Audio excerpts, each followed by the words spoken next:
പരിശുദ്ധമ്മ ജീവനോടെ പ്രത്യക്ഷപ്പെട്ട ഈ ആലയത്തിൽ ഈ അൾത്താരയ്ക്ക് ചുറ്റും നമ്മളെ ഒരുമിച്ച് കൂട്ടിയ ദൈവപിതാവിൻ്റെ സ്നേഹത്തിന് നമുക്ക് ഹൃദയത്തിൽ നന്ദി പറയാം. എൻ്റെ പിതാവിനാൽ ആകർഷിക്കപ്പെടാതെ ആർക്കും എൻ്റെ അടുക്കൽ വരുവാൻ സാധ്യമല്ല എന്നാണല്ലോ തിരുവചനത്തിലൂടെ നമ്മൾ വായിക്കുന്നത്. പരിശുദ്ധ ദൈവമാതാവ് പ്രത്യക്ഷപ്പെട്ട ഈ ആലയത്തിൽ ദൈവപിതാവ് നമ്മളെല്ലാവരെയും ഈ സമയം ഈ ആരാധനാ മണിക്കൂറിൽ മക്കൾക്കടുത്ത വാത്സല്യത്തോടെ നമ്മളെല്ലാവരെയും ചേർത്ത് നിർത്തിയിരിക്കുകയാണ്. ആ സ്നേഹത്തിന് നമുക്ക് ഹൃദയം കൊണ്ട് നന്ദി പറയാം. നമുക്കെല്ലാവർക്കും അറിയാവുന്നതുപോലെ 2004 ഡിസംബർ 7 ഉച്ചകഴിഞ്ഞ് 2:30 ഇതുപോലൊരു ആരാധനാവധിയാണ് ദൈവമാതാവ് സമയഘടികാരം നെഞ്ചിൽ ചാർത്തി ഈ അൾത്താരയിൽ പ്രത്യക്ഷയായിക്കൊണ്ട് ദുരന്തം ഉണ്ടാകുവാൻ പോകുന്നു, പ്രാർത്ഥിക്കണമെന്ന വലിയ സന്ദേശം കൈമാറിയത്.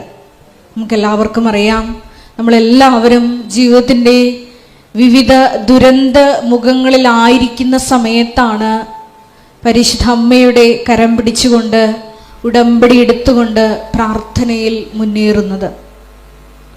യോഹന്നാൻ 2:5 തിരുവചനമനുസരിച്ച് അവൻ പറയുന്നത് പോലെ ചെയ്തുകൊണ്ട് ഉടമ്പടി നിബന്ധനകൾ ഏറ്റവും വിശ്വസ്തയോടെ ദൈവസ്നേഹത്തോടെ പാലിക്കുവാൻ ആവശ്യമായുള്ള അധിക കൃപയ്ക്ക് വേണ്ടി ഈ ആരാധനയിൽ നമുക്ക് പ്രത്യേകമായിട്ട് പ്രാർത്ഥിക്കാം. ഈ ധ്യാനം നയിക്കുവാൻ പോകുന്ന കൃപാസനത്തിൻ്റെ സ്ഥാപക ഡയറക്ടറായ ബഹുമാനപ്പെട്ട VP ജോസഫ് അച്ഛനെ ദൈവപിതാവിൻ്റെ കരങ്ങളിൽ സമർപ്പിച്ച് നമുക്ക് ഒരു നിമിഷം മൗനമായിട്ട് പ്രാർത്ഥിക്കാം. അച്ഛൻ്റെ ആരോഗ്യത്തെ സമർപ്പിച്ച് പ്രാർത്ഥിക്കാം. വരാൻ പോകുന്ന ആരാധനാ മണിക്കൂറിലെല്ലാം ഈശോയെ നീ തന്നെ അച്ഛനിലൂടെ ഞങ്ങളോട് സംസാരിക്കണമെന്നും ആ വചനം കേൾക്കുന്ന ഞങ്ങളിൽ വലിയ ആത്മാവിൻ്റെ ചലനങ്ങളുണ്ടായി പുതു സൃഷ്ടികളാക്കി ഞങ്ങളെ ഓരോരുത്തരെയും രൂപാന്തരപ്പെടുത്തണമേ എന്ന് നമുക്ക് ഒരു നിമിഷം പ്രാർത്ഥിക്കാം. പരിശുദ്ധ പരമദിവ്യകാരുണ്യത്തിന് നേരവും ആരാധനയും സ്തുതിയും പുകഴ്ചയും ഉണ്ടായിരിക്കട്ടെ. പരിശുദ്ധ പരമദിവ്യകാരുണ്യത്തിന് നേരവും ആരാധനയും സ്തുതിയും പുകഴ്ചയും ഉണ്ടായിരിക്കട്ടെ. പരിശുദ്ധ പരമദിവ്യകാരുണ്യത്തിന് നേരവും ആരാധനയും സ്തുതിയും പുകഴ്ചയും ഉണ്ടായിരിക്കട്ടെ. അമ്മേ പരിശുദ്ധ അമ്മേ, അമ്മേ പരിശുദ്ധ അമ്മേ, ദൈവമാതാവേ, ദൈവമാതാവേ, കൃപാസനത്തിലൂടെ ഞങ്ങൾക്കും ഞങ്ങളുടെ ദേശത്തിനും അമ്മ മാധ്യസ്ഥം തേടിത്തന്ന എല്ലാ അനുഗ്രഹങ്ങൾക്കും കൃപകൾക്കും ഞങ്ങളിപ്പോൾ ഹൃദയം നിറഞ്ഞ നന്ദി പറയുന്നു. നമുക്ക് സ്തുതിച്ച് പ്രാർത്ഥിക്കാം. യേശുവേ നന്ദി കർത്താവേ, ആരാധന കർത്താവേ, നാളുകളെ നൽകിയ എല്ലാ നന്മകൾക്ക് നന്ദി കർത്താവേ, സൗഖ്യത്തിന് നന്ദി കർത്താവേ, സമാധാനത്തിന് നന്ദി കർത്താവേ, ജീവിത പ്രശ്നങ്ങൾ പരിഹരിച്ചതിന് നന്ദി കർത്താവേ, പ്രാർത്ഥനാ നിയോഗങ്ങൾ അനുഗ്രഹിച്ചതിന് നന്ദി കർത്താവേ, കുടുംബത്തെ സംരക്ഷിച്ചതിന് നന്ദി കർത്താവേ. ഹല്ലേലൂയ, സ്തുതി കർത്താവേ, ആരാധന മഹത്വം കർത്താവേ.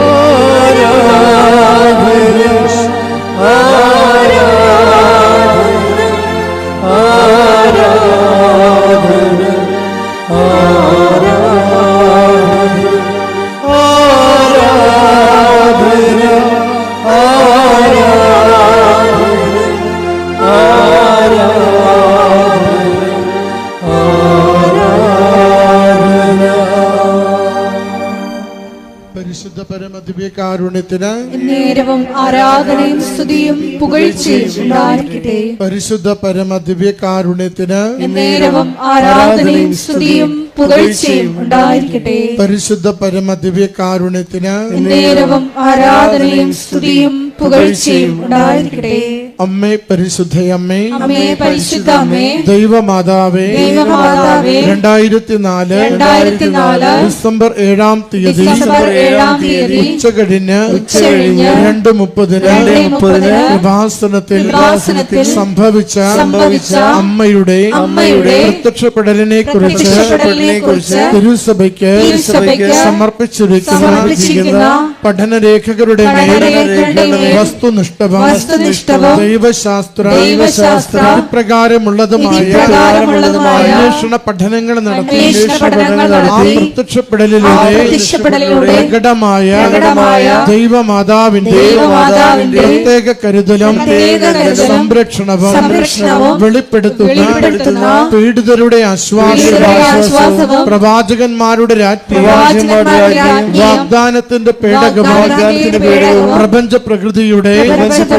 മാതാവുമായ പരിശുദ്ധമ്മയുടെ ഭക്തി തിരുസഭയിൽ കൂടുതൽ പ്രചരിച്ച് ജീവിതത്തിന്റെ ദുരിത ദുരന്ത അവസ്ഥകളിൽ അകപ്പെട്ട് കഴിയുന്ന അനേകായിരം മക്കൾക്ക് ദൈവത്തിന്റെ സാന്നിധ്യം കൂടുതൽ അനുഭവിക്കുക വഴി ആത്മീയ വിശുദ്ധിയും ദൈവശക്തിയും കൈവരിക്കുവാൻ ഞങ്ങളുടെ കുടുംബങ്ങളെ ഇടയാക്കണമേ. സ്തുതിച്ച് പ്രാർത്ഥിക്കാം.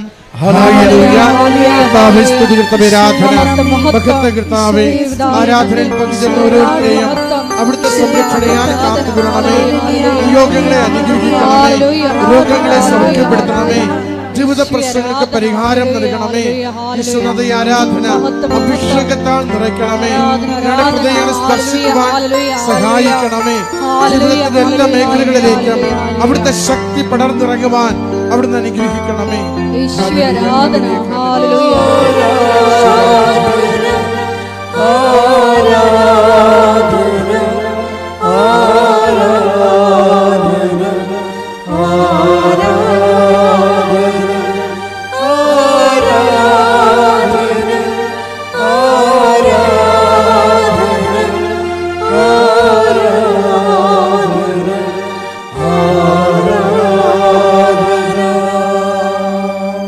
പരിശുദ്ധ പരമദിവ്യകാരുണ്യത്തിന് നേരവും ആരാധനയും സ്തുതിയും പുകഴ്ചയും ഉണ്ടായിരിക്കട്ടെ. പരിശുദ്ധ പരമദിവ്യകാരുണ്യത്തിന് നേരവും ആരാധനയും സ്തുതിയും പുകഴ്ചയും ഉണ്ടായിരിക്കട്ടെ.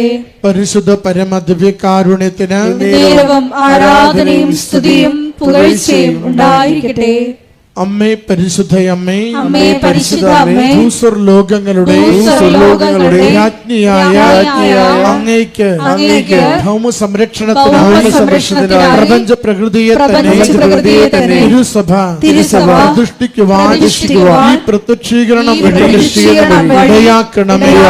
പരിശുദ്ധയമ്മേ, ജപമാല മാതാവേ, സകല കൃപാസന പ്രാർത്ഥനകളോടും ചേർത്ത് ഞങ്ങളിപ്പോൾ പ്രാർത്ഥിക്കുന്ന ഈ സമൂഹത്തിന്റെ പ്രത്യേക നിയോഗവും നമ്മുടെ എല്ലാ അപേക്ഷകളെയും ആവശ്യങ്ങളെയും പരിശുദ്ധ കൃപാസന മാതാവിന്റെ സംരക്ഷണയിൽ ഈശോയ്ക്ക് സമർപ്പിക്കാം. വി പി ജോസഫ് അച്ഛന്റെ പ്രത്യേക നിയോഗങ്ങൾക്ക് വേണ്ടിയും ഒരു നിമിഷം നമുക്ക് പ്രാർത്ഥിക്കാം.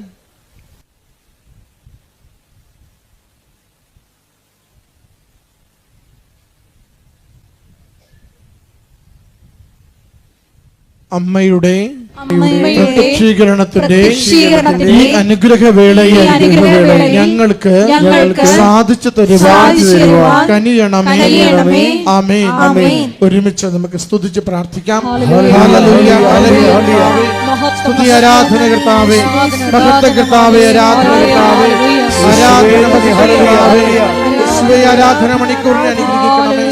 അച്ഛന് സന്ദേശങ്ങൾ നൽകി സഹായിക്കണമേ. അമ്മയുടെ ശക്തമായ ഇടപെടൽ നൽകി ഞങ്ങളുടെ ജീവിതങ്ങളെ സഹായിക്കണമേ. പ്രത്യക്ഷീകരണത്തിലെ സാക്ഷിയായി ഉയർത്തണമേ. എല്ലാ ക്ലേശങ്ങളിൽ നിന്ന് വിടുതൽ നൽകണമേ. അമ്മയുടെ സ്വാധീന ശക്തിയിൽ നിന്ന് വിടുതൽ നൽകണമേ. ഈശോയുടെ സംരക്ഷണം അനുഭവിക്കുവാൻ സഹായിക്കണമേ. ഹല്ലേലൂയ, ഹല്ലേലൂയ. യേശുവേ സ്തുതി കർത്താവേ, ആരാധന മഹത്വം, ആരാധന, ആരാധന. നമുക്ക് എല്ലാവർക്കും എഴുന്നേറ്റ് നിന്നുകൊണ്ട് ഗായക സംഘത്തോട് ചേർന്ന് കരങ്ങളടിച്ച് ദൈവസ്നേഹത്തോടെ ദൈവത്തെ മഹത്വപ്പെടുത്തി പാടി പ്രാർത്ഥിക്കാം.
പരമദിവ്യകാരുണ്യത്തിന് നേരവും ആരാധനയും സ്തുതിയും പുകഴ്ചയും ഉണ്ടായിരിക്കട്ടെ. പരിശുദ്ധ പരമദിവ്യകാരുണ്യത്തിന് നേരവും ആരാധനയും സ്തുതിയും പുകഴ്ചയും ഉണ്ടായിരിക്കട്ടെ. പരിശുദ്ധ പരമദിവ്യകാരുണ്യത്തിന് നേരവും ആരാധനയും സ്തുതിയും പുകഴ്ചയും ഉണ്ടായിരിക്കട്ടെ.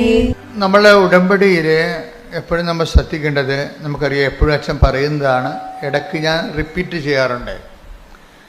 സാധാരണ എൻ്റെ ഒരു പോളിസി അനുസരിച്ച് പറഞ്ഞത് പിന്നെ പറയത്തില്ല.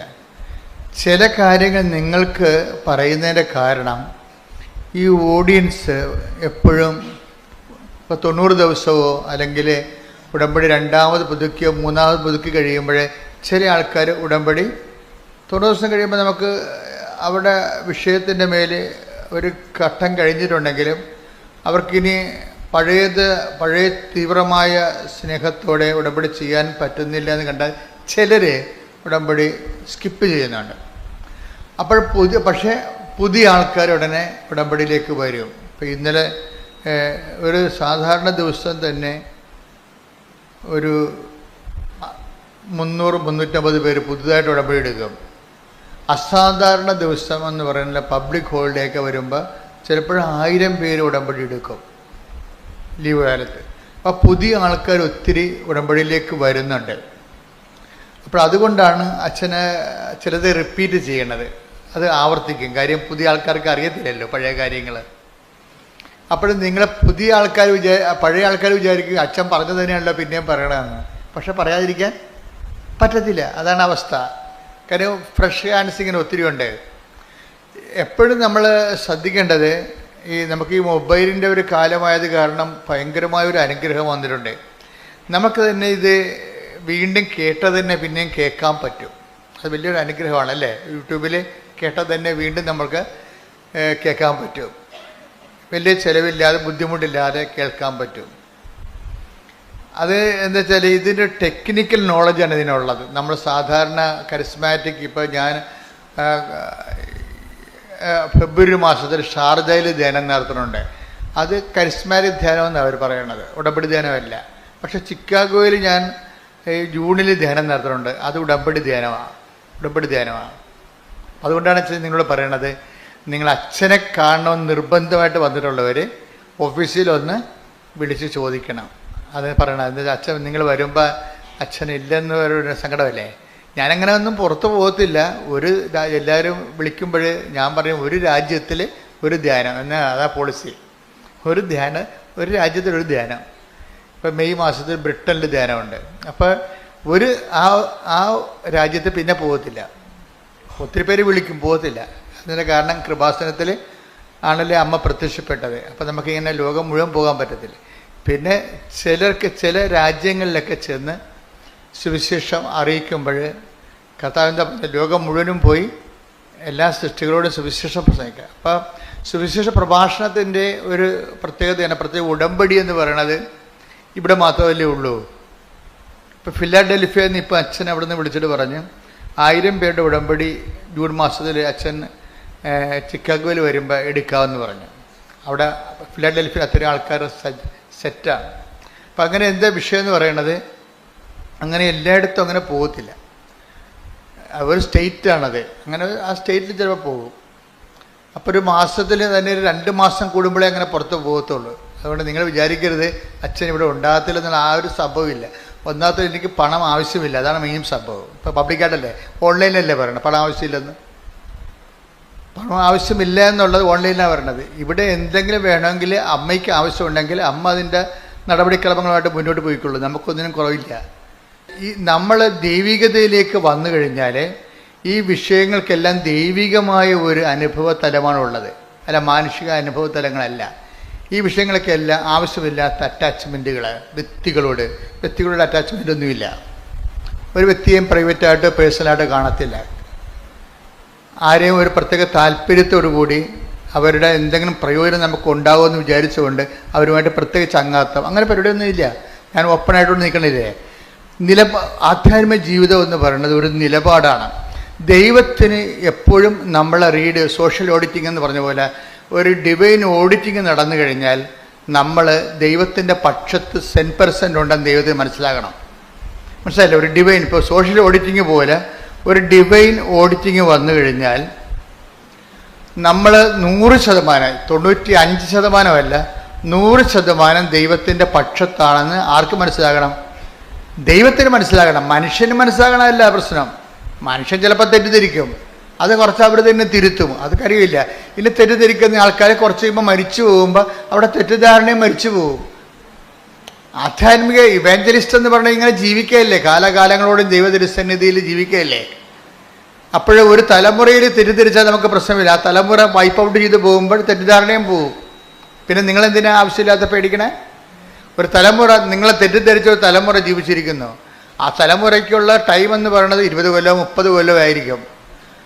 നിങ്ങൾ തെറ്റിദ്ധരിക്കപ്പെടുന്ന കാലഘട്ടങ്ങളിലെ നിങ്ങൾ അതിനെ എങ്ങനെ ടാപ്പ് ചെയ്യുന്നു എന്നുള്ളതാണ്. നിങ്ങൾ തെറ്റിദ്ധരിക്കുന്ന കാലം, ഇപ്പം നിങ്ങളെ ഭർത്താവ് തെറ്റിദ്ധരിക്കുമോ? നിങ്ങൾ നിഷ്കളങ്കയാണെന്ന് നിങ്ങൾക്കറിയാം, നിൻ്റെ ദൈവത്തിനും അറിയാം. പക്ഷെ ഭർത്താവ് തെറ്റിദ്ധരിക്കുകയാണ്. അപ്പം നിങ്ങളെന്താ ചെയ്യണം? നിങ്ങൾ എല്ലാ നാട്ടുകാരെയും വിളിച്ച് ഒരു ബന്ധുക്കളെ സ്വന്തപ്പെട്ടവരും പറയും, ഒന്ന് പറയേ, ഞാൻ ഇങ്ങനെ ഇത്രയും നിഷ്കളങ്കമായിട്ട് ജീവിച്ചിട്ട് ഞാനിങ്ങനെ കുരിശിൽ കയറുകയാണ് ജീവിതത്തിൽ. You should not talk to anybody. നിങ്ങൾ ഒരു മനുഷ്യന്മാരോട് പറയേണ്ട കാര്യമില്ല. നിങ്ങൾ മനുഷ്യന്മാരോട് പറയുന്ന അനുസരിച്ചുകൊണ്ട് ഗ്രേസ് ടാപ്പിംഗ് നടക്കത്തില്ല. ഗ്രേസ് ടാപ്പിംഗ് എന്ന് പറഞ്ഞാൽ എന്താണ്? കൃപ ടാപ്പ്, റബ്ബർ ടാപ്പ് ചെയ്യത്തില്ലേ? റബ്ബർ നമ്മൾ വെളുപ്പിനെ 3 മണിക്ക് എഴുന്നേറ്റ് ആൾക്കാർ ടാപ്പിംഗ് തുടങ്ങത്തില്ലേ?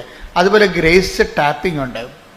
ഇപ്പോൾ ഒരു തെറ്റിദ്ധാരണയുടെ നിഴലിലാണ് നിങ്ങൾ നിൽക്കുന്നത്. അപ്പോൾ എന്താ ചെയ്യേണ്ടത്? ടാപ്പിംഗ് ടൈം ആണെങ്കിൽ എപ്പോഴും സൈലൻ്റ് ആയിരിക്കും. ടാപ്പിംഗ് ടൈമിൽ എന്താണ്? ഇപ്പോൾ റബ്ബർ ടാപ്പ് ചെയ്യുന്ന ആൾക്കാർ ബഹളം ഉണ്ടാക്കി നാട്ടുകാരെ വിളിച്ച് കൂട്ടിയൊക്കെയാണ് പറഞ്ഞത്. അല്ല, അതൊരു സൈലൻ്റായിട്ട് അവരും റബ്ബർ മരവും തമ്മിലുള്ള ബന്ധമേ ഉള്ളൂ, വേറെ ആരും അവിടെ ഇല്ല. റബ്ബർ മരവും അവരും തമ്മിലുള്ള ബന്ധമേ ഉള്ളൂ. അത് ചിലപ്പോൾ ഇരുട്ടത്തായിരിക്കും, സൈലൻ്റ് ആയിരിക്കും ചെയ്യണതല്ല. ടാപ്പിംഗ് ടൈം എപ്പോഴും സൈലൻ്റാണ്, നിശബ്ദത. അമ്മ എപ്പോഴും അങ്ങനെയാണ്. ഗ്രേസ് ടാപ്പിംഗ് ടൈമിനെ കുറിച്ച് എൻ്റെ മക്കളെ, അതായത് ഉടമ്പടി എടുക്കാൻ വരുമ്പോൾ നിങ്ങൾ മറക്കേണ്ടത് നിങ്ങളുടെ നിയോഗങ്ങളാണ് മറക്കേണ്ടത്. നിങ്ങൾ എപ്പോഴും ഓർത്തുകൊണ്ടിരിക്കുന്നത് അതാണ് എൻ്റെ കുഴപ്പം. നിങ്ങൾ ഉടമ്പടി എടുക്കാൻ വരുമ്പോൾ ആദ്യം മറക്കേണ്ടത് എന്താണ്? നിങ്ങളുടെ നിയോഗങ്ങൾ മറന്നു കളയണം. എന്താ കാര്യം? അത് നമ്മുടെ വിഷയമല്ലാത്തത് കൊണ്ടാണ്. വൺസ് നമ്മൾ കർത്താവിൻ്റെ പരിശുദ്ധ അമ്മയുടെ കൈകളിൽ കൊടുത്തു, ഈശോനെ ഏൽപ്പിക്കാൻ പറഞ്ഞ് ശ്രദ്ധിച്ചു കഴിഞ്ഞാൽ പിന്നെ ആ വിഷയം നമ്മുടെ അല്ല. പിന്നീടില്ലേ, നമ്മളൊരിക്കലും ആ വിഷയം എഴുതി ടൈപ്പ് ചെയ്ത് അമ്മയുടെ കൊടുത്തു, അമ്മ 6 കാര്യമുണ്ട്. 6 അല്ല കേട്ടോ അമ്മേ, 10-60 കാര്യമുണ്ട്, ഇപ്പം 6 അല്ല എഴുതാൻ പാടുള്ളൂ എന്ന് പറയുമ്പോൾ നിൻ്റെ നീ അത് കൊടുക്കുമ്പോൾ തന്നെ ആ വിഷയം ടേക്കപ്പ് ചെയ്തു. പിന്നെ നീ ആ വിഷയത്തെക്കുറിച്ച് അപരാധി കൊള്ളരുത്. ദൈവത്തിനെ ടെസ്റ്റ് അടിച്ച് നോക്കരുത്. ഞാൻ ഉടമ്പടി ചെയ്തല്ലോ, ഇനി ഇപ്പം PR-ൻ്റെ പേപ്പർ വന്ന് കാണും, ഓഫർ ലെറ്ററിൻ്റെ പേപ്പർ വന്ന് കാണുമെന്ന് പറഞ്ഞുകൊണ്ട് നീ ഉടനെ കമ്പ്യൂട്ടറിൽ കയറി എപ്പോഴും കമ്പ്യൂട്ടറിൻ്റെ അടുത്ത് ചാടി വീഴരുത്. അപ്പോൾ ദൈവത്തിന് മനസ്സിലാകും നിനക്ക് ഉടമ്പടി എന്ന് പറയുന്നത് ഏറ്റവും ഉടമ്പടി പ്രധാനപ്പെട്ട നിയോഗമല്ല. എന്താണ്? കഴിഞ്ഞ ആഴ്ച രസം പറഞ്ഞായിരുന്നു, ഉടമ്പടി പ്രധാനപ്പെട്ടത് ഉടമ്പടി തന്നെയാണ്. അതാണ് വിഷയം. ഉടമ്പടി പ്രധാനപ്പെട്ട നിയോഗമല്ല. ഉടമ്പടി പ്രധാനപ്പെട്ടത് ആരുമായിട്ടാണ് നമ്മൾ ഉടമ്പടി ചെയ്തിരിക്കുന്നത്, ആ വ്യക്തിയാണ് പ്രധാനപ്പെട്ടത്. അപ്പോൾ നമ്മളെന്ത് ചെയ്യും? നമ്മൾ ആ വ്യക്തിയുമായിട്ട് നമുക്ക് കീപ്പ് ചെയ്യാവുന്നത് വിശ്വാസമല്ല, പിന്നെന്താണ്? വിശ്വസ്തത. അതാണ് അച്ഛൻ അതേ റിപ്പീറ്റ് ചെയ്യണേണ്ട, പഴയ ക്ലാസ്സാണിത്. നമുക്ക് ഉടമ്പടിയിൽ പ്രൈമറി റിലേഷനിൽ വരണത് വിശ്വാസമല്ല, വിശ്വസ്തതയാണ് വരണത്. എന്താണ് വിശ്വസ്തത എന്ന് പറയുന്നത്? ഫിഡലിറ്റി. എന്താണത്? സർവൈവിങ് ഫെയ്ത്ത് എന്ന് പറയും. Surviving faith. ഫെയ്ത്തിൻ്റെ ഫെയ്ത്തിന് ഇങ്ങനെ ഷോർട്ട് ടൈം ഫെയ്ത്ത് ഉണ്ട്. കർത്താവ് പറയും ഷോർട്ട് ടൈം ഫെയ്ത്ത് എന്നുവെച്ചാൽ അല്പവിശ്വാസി. എന്നുവെച്ചാൽ വിശ്വാസമുണ്ട്, പക്ഷെ 2-3 ദിവസത്തെ വിശ്വാസമേ ഉള്ളൂ. അതാണ് അല്പവിശ്വാസി. എന്താണ് കാര്യം? ഫെയ്ത്ത് ഷോർട്ട് ടൈം ആകാൻ കാരണം അതിൻ്റെ അകത്ത് സംശയത്തിൻ്റെ കണ്ടൻറ്റ് കൂടുന്നത് കൊണ്ടാണ്. ഇപ്പോൾ പത്രോസ് കർത്താവ് കടലിന് മീതെ നടന്നു വന്നത് കണ്ടപ്പോൾ, ഇപ്പോൾ കടലിന് മീതെ നടക്കുന്നത് ഒരു പൊട്ടൻസിയാണെന്ന് മനസ്സിലായി പത്രോസിനെ. കടലിൽ നീന്തിയിട്ടുള്ള ആളാണ്, പക്ഷെ നടന്നിട്ടില്ല. പക്ഷെ കർത്താവ് നടന്നു വരുന്നത് കണ്ടപ്പോൾ ഇങ്ങനെയൊക്കെ കടലിൻ്റെ പുറത്ത് ചെയ്യാൻ പറ്റുമല്ലേ? അപ്പോഴേ പത്രോസ് പറഞ്ഞു, if it is you let me also come to you. നീയാണ് എങ്കിൽ എന്നെ കൂടി നിൻ്റെ അടുത്ത് വരാൻ അനുവദിക്കാൻ. അപ്പോഴ് പുള്ളിക്ക് ഭയങ്കര എന്നെ കൂടി നിൻ്റെ അടുത്ത്. Take the word of God. സ്തുതിയുടെ ഹല്ലേലൂയ. ഹല്ലേലൂയ, ഹല്ലേലൂയ, ഹല്ലേലൂയ. യേശുവേ നന്ദി. ഹല്ലേലൂയ, ഹല്ലേലൂയ, ഹല്ലേലൂയ. യേശുവേ ആരാധന, ആരാധന, ആരാധന. യേശുവേ മഹത്വം, മഹത്വം, മഹത്വം, മഹത്വം. ഹല്ലേലൂയ, ഹല്ലേലൂയ, ഹല്ലേലൂയ. ആരാധന. കൈകൾ വീശിക്കൊണ്ട് ആരാധന. യേശുവേ ആരാധന. ആരാധന, ആരാധന. യേശുവേ ആരാധന. സന്തോഷത്തോടെ പരിശുദ്ധ പരമദിവ്യകാരുണ്യത്തിന് നേരവും ആരാധനയും സ്തുതിയും പുകഴ്ചയും ഉണ്ടായിരിക്കട്ടെ. കടലിരമ്പം പോലെ പരിശുദ്ധ പരമദിവ്യകാരുണ്യത്തിന് നേരവും ആരാധനയും സ്തുതിയും പുകഴ്ചയും ഉണ്ടായിരിക്കട്ടെ. മത്തായി 14:28. മത്തായി 14:28. പത്രോസ് അവനോട് പറഞ്ഞു, പത്രോസ് അവനോട് പറഞ്ഞു, കർത്താവേ, കർത്താവേ, അങ്ങാണെങ്കിൽ ഞാൻ ജലത്തിനു മീതെ കൂടി അങ്ങയുടെ അടുത്തേക്ക് വരുവാൻ കൽപ്പിക്കുക. അപ്പോൾ ഈശോ എന്ത് പറയും? ഖാം എന്ന് പറയും. വരൂ അവൻ പറഞ്ഞു. വരൂ. അപ്പൊ എന്താ പ്രശ്നം? ഖാം എന്ന് പറയുമ്പോൾ അങ്ങാണെങ്കിൽ അങ്ങയുടെ അടുത്തേക്ക് വരാൻ ഒരു ചെറിയ ഇരുട്ടുണ്ടേ, അതുകൊണ്ടാണ് ആളെ മനസ്സിലാകണില്ല. പക്ഷേ കർത്താവിൻ്റെ ഉടുപ്പും മുടി കാറ്റത്ത് പറക്കണ കണ്ടിട്ട് ഏറെക്കുറെ അങ്ങാണെന്ന്, അങ്ങല്ലാതെ വേറെ ആരും ഇങ്ങനെ വരാൻ സാധ്യതയില്ല. അതൊക്കെ ഒരു നോളജാണ് പുള്ളിയുടെ. അതാണ് കർത്താവ് അങ്ങാണെങ്കിൽ ഈ കടലിൻ്റെ മീതെ അങ്ങയുടെ അടുത്തേക്ക് വരാൻ എന്നെയും അനുവദിക്കാൻ പറയും. പക്ഷേ അദ്ദേഹം അത് പറയുന്നതിൻ്റെ ഫീൽ എന്താണ്? നോട്ട് ഫെയ്ത്ത് ഫീലിംഗ് അല്ല അതിൻ്റെ അകത്തുള്ളത്, ഒരു ലവ് ഫീലിംഗ് ആണ്.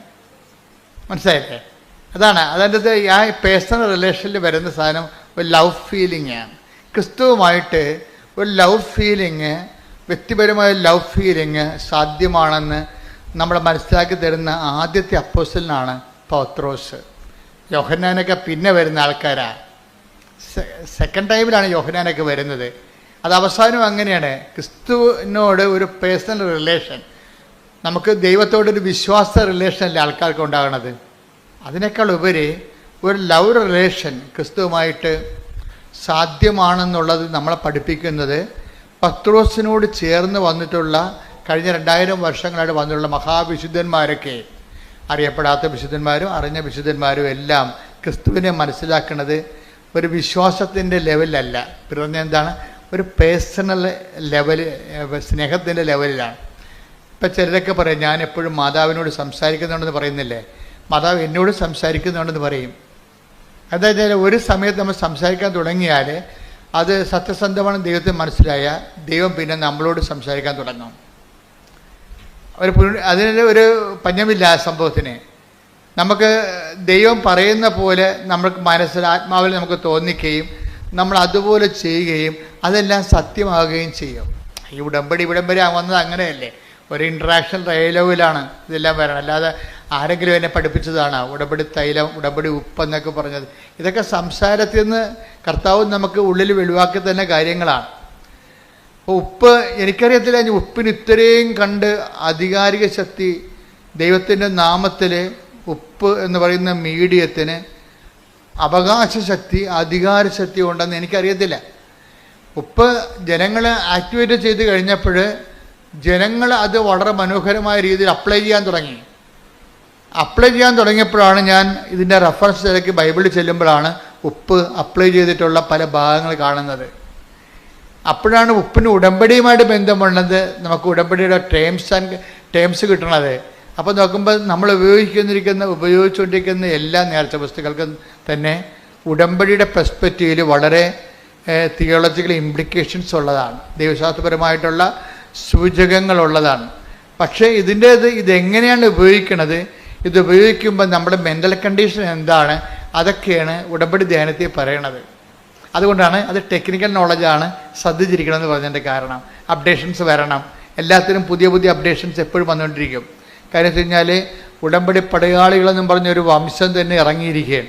അവർ അതിമനോഹരമായ രീതിയിൽ വെന്റിലേറ്ററിലും ICUയിലും, അതുപോലെ തന്നെ ഇപ്പം തന്നെ ഒരു സാക്ഷ്യം കേട്ടില്ലേ, ഇന്ത്യയിൽ തന്നെ UPS 2 സീറ്റേ ഉള്ളൂ, അതിലൊരു സീറ്റ് ഇവർക്ക് കിട്ടും, പക്ഷേ ഇവർക്ക് മെറിറ്റില്ല.